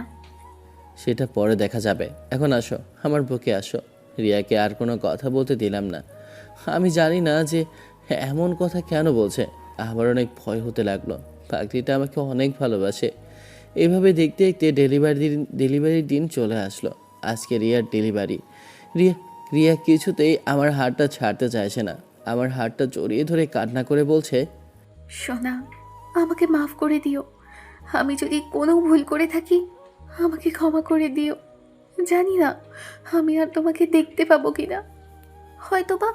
হয়তোবা এটাই আমাদের শেষ দেখা। বাবু, বাবু, আমার জন্য কষ্ট পেও না। ভেবে নিও আমি যদি না থাকি, তাহলে আমার হায়াত এইটুকুই ছিল। তোমাকে বলেছিলাম না, আমার কাছে সুখ বেশি দিন থাকে না। আমার মনে হচ্ছে এটাই আমাদের শেষ দেখা। এই তুমি এমন পাগলামি কথাবার্তা বন্ধ করবে? বাবু, তুমি তো জানোই মানুষ মরার 40 দিন আগে জানতে পারে সে হয়তো মারা যাবে। আমারও তেমনটাই হচ্ছে। তোমার সাথে না আমি যতই কথাই বলি না কেন, আমার কথা যেন শেষ হতেই চাইছে না। বাবু, আমাকে মাফ করে দিও যদি কোনো ভুল করে থাকি। রিয়ার এমন কথা শুনে আমি কান্না করে দিলাম। আমারও কেন জানি মনে হচ্ছে এটাই হয়তো বা আমাদের শেষ দেখা। আমি ওকে ছাড়তে চাইছিলাম না, বাট ডক্টররা ওকে নিয়ে যায়। আমি বাইরে বসে অঝরে কান্না করে চলেছি। সবাই আমাকে সান্ত্বনা দিচ্ছে, কিন্তু আমি কেন জানি না শান্ত হতে পারছি না। ডক্টররা ভেতরে অপারেশন করছে, সবাই চলে এসেছে, মায়াও চলে এসেছে। যদিও আমি তার সাথে কোনো কথাই বলিনি, কেননা ওর সাথে কথা বলার মতো মন মানসিকতা এখন আর আমার নেই। আমার সব জুড়ে তো এখন রিয়ার বসবাস। প্রায় 1 ঘন্টা পর অপারেশন থিয়েটারের লাইট অফ হয়ে যায়, আর নার্স হাতে করে একটা বাচ্চা নিয়ে আসে। বাচ্চাটা ছেলে বাবু, দেখতে কত কিউট হয়েছে, একদম রিয়ার মতো। আমি বাবুকে কোলে না নিয়ে নার্সকে জিজ্ঞেস করলাম, ডক্টর, আবার রিয়ার কি খবর? ও ঠিক আছে তো? আই এম সরি, আমরা বাবুর আম্মুকে বাঁচাতে পারিনি। কি বললি ডক্টর? আমি তোকে খুন করে ফেলবো। আমার বাবুর আম্মুকে ফিরিয়ে দে, না হলে আমি তোকে খুন করে ফেলবো। প্লিজ কাম ডাউন, আমাদের কিছু করার ছিল না। আমরা আপনার স্ত্রীকে অথবা আপনার বাচ্চাকে বাঁচাতে পারতাম, কিন্তু আপনার স্ত্রী বাচ্চাকে বাঁচাতে বলে আমরা অনেক না করেছিলাম, কিন্তু সে নিজের গলায় চাকু ধরে বলে বাচ্চাকে না বাঁচালে নাকি এখনই সে আত্মহত্যা করবে। আমাদের কাছে আর কোনো উপায় ছিল না, তাই তো আমরা বাচ্চাকে বাঁচাতে বাধ্য হই। প্লিজ আমাদের মাফ করে দেবেন। না না না, এটা হতে পারে না। আমার রিয়ার কিছু হতে পারে না। আমাকে কেউ ধরে রাখতে পারছে না। আমি সবাইকে ধাক্কা দিয়ে রিয়ার কাছে চলে আসলাম। এসে কাঁদতে কাঁদতে বলতে শুরু করলাম, এই পাগলি, তুমি কি করলে এটা? হ্যাঁ, আবার তো তোমাকে চাই। আমার এই বাচ্চাটাকে কিছুতেই লাগবে না। তুমি ফিরে আসো, তোমাকে ছাড়া আমি কি নিয়ে বাঁচবো বলো? ওই শোনা, কথা বলো, একটাবার কথা বলো আমার সাথে। আমি যে আর থাকতে পারছি না, আমার যে অনেক কষ্ট হচ্ছে। তুমি বুঝতে পারছো না নাকি? আমার কষ্ট দেখে তোমার খুব ভালো লাগছে, তাই না? দেখো, আমি কিন্তু এখন নিজেকে শেষ করে দেব। কথা বলো আমার সাথে। ওই পাগলি, কথা বলো, একটাবার কথা বলো আমার সাথে। আপু, ওই আপু, দেখ, ও আমার সাথে অভিমান করেছে, আমার সাথে কথা বলছে না। দেখ কি করেছি আমি। আমি আমি তো ওকে এখন ভালোবাসি, তারপরেও কেন আমার সাথে কথা বলছে না? ওই আপু, বল না ওকে আমার সাথে কথা বলতে, না হলে কিন্তু আমি পাগল হয়ে যাব। ভাই শান্ত হ, নিজেকে শান্ত কর। ও যে আর কথা বলবে না, ও যে আর আমাদের কারো কথারই উত্তর দিবে না। প্লিজ শান্ত হ ভাই। কি করে শান্ত হব বল? ওকে বল না আমার সাথে একটাবার কথা বলতে। ও যদি আমার সাথে আর একটাবার কথা বলে তাহলে আমি শান্ত হব। বল না ওকে কথা বলতে। জানিস, আমাকে বলে গিয়েছিল ও নাকি বাঁচবে না। ও তো ওর কথায় রেগে গিয়েছে রে আপু, কিন্তু একটাবার চিন্তা করলো না আমার কি হবে, আমার বাবুটার কি হবে। কেন করলে এমনটা? আমি কান্না করতে করতে প্রায় পাগল হয়ে গেছি। এক সময় আমি জ্ঞান হারিয়ে ফেলি। আমার এমন অবস্থা দেখে সবাই কান্না করে দিয়েছেন, ডক্টর পর্যন্ত কান্না করে দিয়েছে। জ্ঞান ফিরতে আমি রিয়াকে খুঁজতে লাগলাম। দেখলাম রিয়াকে ধোয়ানো শেষ হয়ে গেছে, এখন ওকে মাটি দেওয়ার জন্য নিয়ে যাচ্ছে। আমি নিজেকে কন্ট্রোল করে খাটিয়া কাঁধে নিয়ে খবরের দিকে যাচ্ছি আর অজরে কান্না করছি। দেখতে দেখতে সব কাজ শেষ হয়ে গেল। রিয়াকে মাটি দিয়ে সবাই চলে গেল, শুধু আমি কবরের পাশে বসে কান্না করছি। কি করে থাকবো এই পাগড়িকে ছাড়া? এই পাগড়িটা যে আমাকে অনেক ভালোবাসতো। তারপর আপু আর দোলাভাই আমাকে কোনো মতে বুঝিয়ে বাসায় নিয়ে আসলো। বাসায় এসেও আমি পাগলামি শুরু করে দিলাম। আমার এমন পাগলামি দেখে ডক্টর এনে ঘুমের ইঞ্জেকশন দিয়ে শুয়ে রাখলো। এইভাবে প্রায় 1 মাস আমি পাগলামি করলাম। এখন কিছুটা স্বাভাবিক হয়েছে, যদিও এখন আমি রিয়াকে ভুলতে পারিনি। এখন আমি ওর খবরের পাশে গিয়ে কান্না করি। এখন আর হয়তো আগের মতো পাগলামিটা করি না। দেখতে দেখতে 2 মাস কেটে গেছে। আমার বাবুটাকে এই 2 মাস মায়া আগলে রেখেছে। তাই সবাই মিলে ডিসাইড করলো যে মায়ের সাথে আমার বিয়েটা দেবে, কিন্তু আমি কিছুতেই রাজি না, কেননা শুধু রিয়াকেই ভালোবাসি। তখন আপু বলতে শুরু করলো, দেখ ভাই, তুই হয়তো মায়ার প্রতি এখনো রেগে আছিস, কিন্তু তুই তো আর আসল সত্যিটা জানিস না। মায়া তোর ভালোর জন্যই এমনটা করেছিল। দেখ আপু, মায়ের নাম মুখেও আনবি না। আমার মাথাটা নষ্ট করাস না ওর নাম মুখে এনে। আমি রিয়া ব্যতীত এখন আর কাউকে মনে রাখতে চাই না। প্লিজ আপু, এইসব পাগলামি বন্ধ কর। দেখ ভাই, তুই একটু বোঝার চেষ্টা কর। কি বোঝাতে চাইছিস তুই বল? যে আমাকে এত বড় ধোকা দিল আমি তাকে আবার বিয়ে করব? এটা কখনো হয় না। আর দেখ, বিয়ে করার হলে অন্য কাউকে করব, তা ওকে করব না। আর না আমার বিয়ে করার কোনো ইচ্ছা আছে। ভাই, অন্য কাউকে বিয়ে করলে যে তোর সন্তানকে মায়ের মতো ভালোবাসবে এমন কাউকে তো আর পাবি না। আর তুই তো বুঝতেই পারছিস, মায়া তার বোনের শেষ সম্পর্কটা আটকে ধরে বেঁচে থাকতে চায়। আর আজকে তো শুনতেই হবে মায়া কী জন্য এমনটা করেছে। প্লিজ আপু, আমার মাথাটা গরম করাস না। ও কী জন্য এমনটা করেছে না করেছে এগুলো শোনার বিন্দু পরিমাণ ইচ্ছে আমার নেই। প্লিজ আপু। না, তোকে আজকে শুনতে হবে। তাহলে শোন। তারপর মায়া কী জন্য এমনটা করেছে সব কিছু খুলে বললাম। সব কিছু শুনে আমার তো মাথা পুরো হ্যাং হয়ে গেল। তার মানে মায়া আমার জন্য এত বড় স্যাক্রিফাইস করেছে? আমি কি চেয়েছিলাম ও এত বড় স্যাক্রিফাইস করুক? ও কি একটাবার বলতে পারতো না? বলেই দেখতো আমি কি চাই। ও তো জানতোই তুই ওকে তারপরেও বিয়ে করতি, তাই তো তোকে না জানিয়ে এমন একটা কাজ করেছে। প্লিজ ভাই, ওকে মাফ করে দে। আমাকে দু একদিন ভাবার সময় দে। এখন আপনারাই বলেন আমি কি করব? ছেলে মানুষ তো আর একা থাকতে পারে না, তাই না? তাদের তো বিয়ে করতেই হয়, আর বাবুর জন্য হলেও তো করতেই হবে। অন্যজনকে বিয়ে করা থেকে না হয় ওকেই বিয়ে করে নেই। ও তো আমার জন্যই এত বড় স্যাক্রিফাইস করেছে। তারপর অনেক চিন্তা ভাবনা করে আমি বিয়েতে সম্মতি দিলাম। আজ আমার আর মায়ার ধুমধাম করে বিয়ে হয়ে গেল। মায়া বাসর করে বসে আছে, আর আমি রিয়ার কবরের পাশে বসে কান্না করছি। রিয়ার মতো ভালোবাসা হয়তো এখন আর মায়ের প্রতি নেই, কিন্তু এখন তো আর চাইলেও মায়াকে কষ্ট দিতে পারবো না। আর রিয়া তো বলেই গিয়েছিল আমি যেন কাউকে বিয়ে করে নেই। শেষমেশ ওর কথাটাই সত্যি হলো। পাখিটা আমাকে কত ভালোবাসতো, কেন করলে এমন? তুমি আমার তো বাচ্চা না হলেও চলতো, শুধু তুমি থাকলেই।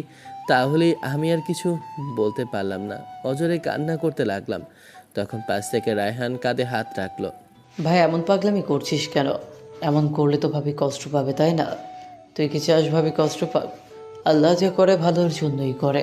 প্লিজ ভাই, পাগলামি করিস না। এখন অন্তত তোর বাবুর কথাটা চিন্তা কর, মায়ের কথা চিন্তা কর। ওই মেয়েটাও তো তোকে ভালোবাসে, তোর জন্য এত স্যাক্রিফাইস করলো, আর তুই কিনা তাকে কষ্ট দিবি? আজকেও লাইফে এত বড় স্পেশাল একটা দিন, তুই কি এই দিনটা নষ্ট করবি? ভাইরে, আমি যা নিজেকে ধরে রাখতে পারছি না। ও কেন এমনটা করলো? কেন এতটা ভালোবেসে আমাকে একা রেখে গেল? ভাই, ভরসা রাখ। তারপর আমি রায়হানের সাথে বাসায় চলে আসলাম। তারপর রায়হান আমাকে বাসর ঘরে পাঠিয়ে দিল। বাসর ঘরে সকল নিয়ম শেষ করার পর আমি মায়াকে বললাম, দেখো মায়া, তোমার সাথে আমার কি ছিল না ছিল সেটা এখন আর বড় কথা না। আমি শুধু বিয়ে করেছি সবার জোড়াজুড়িতে, আর আমার বাবুর জন্য। না হলে আমি বিয়েটা করতাম না। কি বললি তুই? তোর সাহস তো কম না, তুই আমাকে রিজেক্ট করছিস? তোকে মেরে একদম আলু ভর্তা বানিয়ে ফেলবো। তুই জানিস তোর জন্য আমি কি না কি করেছি, আর তুই কিনা আজকে এই কথা বলছিস? দেখো মায়া, পাগলামি করো না। তোমার সাথে হয়তো আমার আগে কিছু একটা ছিল, বাট তোমার বোন রিয়াকে পাওয়ার পর ও আমার আগের সব কিছু ভুলিয়ে দিয়েছে। ও আমাকে এতটা ভালোবাসা দিয়েছে যে আমার আর আগের কোনো কিছুই মনে নেই, আর না মনে রাখতে চাই। দেখ, আমি এত কিছু বুঝি না। আমার এখন তোকে পার্মানেন্টলি লাগবে। অনেক বুঝে শুনে এতদিন নিজেকে রেখেছিলাম, কিন্তু এখন আর আমার পক্ষে সম্ভব না। এখন তুই যদি আমার ভালোবাসায় সাই না দিস, তাহলে তুই কান খুলে শুনে রাখ, রিয়ার মতো আমিও তোর লাইফ থেকে একেবারের জন্য এই দুনিয়া ছেড়ে চলে যাব। তখন তুই থাকিস তোর মতো। ওর এমন কথা শুনে আমার রাগ উঠে যায়, তাই ঠাস করে একটা থাপ্পড় বসিয়ে দিই ওর গালে। তখন আমি বলতে শুরু করলাম, অনেক বেড়ে গেছিস তাই না? একবার তোর নিজের কারণে তোকে হারাতে হয়েছে, এখন আবার নাটক করছিস। কি করবো বলো? তুমি তো জানোই আমি কি জন্য এমনটা করেছি। প্লিজ আমাকে মাফ করে দাও। আসলে ওকে এখন মাপ না করার কোনো মানেই হয় না। আমার জন্যই তো এত কিছু করলো, তাই আমি ওকে মাপ করে জড়িয়ে ধরলাম। এইভাবে আমাদের দিনগুলো চলতে লাগলো। এখনও আমি রিয়ার কথা মনে হলেই ওর কবরের পাশে গিয়ে কান্না করি। এখনও আমি রিয়াকে ভুলতে পারিনি, আর জানি হয়তো বা এটা ভোলা সম্ভবও না। আর মায়াকেও এখন আর কষ্ট দিই না, ওকে মেনে নিয়েছি। এভাবেই আমার আর মায়ার আর আমাদের ছোট বাবুটার সাথে আমাদের দিনকাল চলতে থাকলো। তো ভালো থাকবেন সবাই। আর গল্পটা কেমন হয়েছে অবশ্যই কমেন্ট করে জানাবেন। হয়তো আপনাদের কাছে লাস্টে মায়ের সাথে ফিনিশিংটা ভালো লাগেনি, কিন্তু কিছু করার নেই। বাবুটার দিকে তাকিয়ে হলেও এমনটা করতেই হতো। আর মায়েরও তো কোনো দোষ নেই। তো ভালো থাকবেন, সুস্থ থাকবেন। আল্লাহ হাফেজ, টাটা, বাই বাই। আর সবাই 5 ওয়াক্ত নামাজ আদায় করার চেষ্টা করবেন।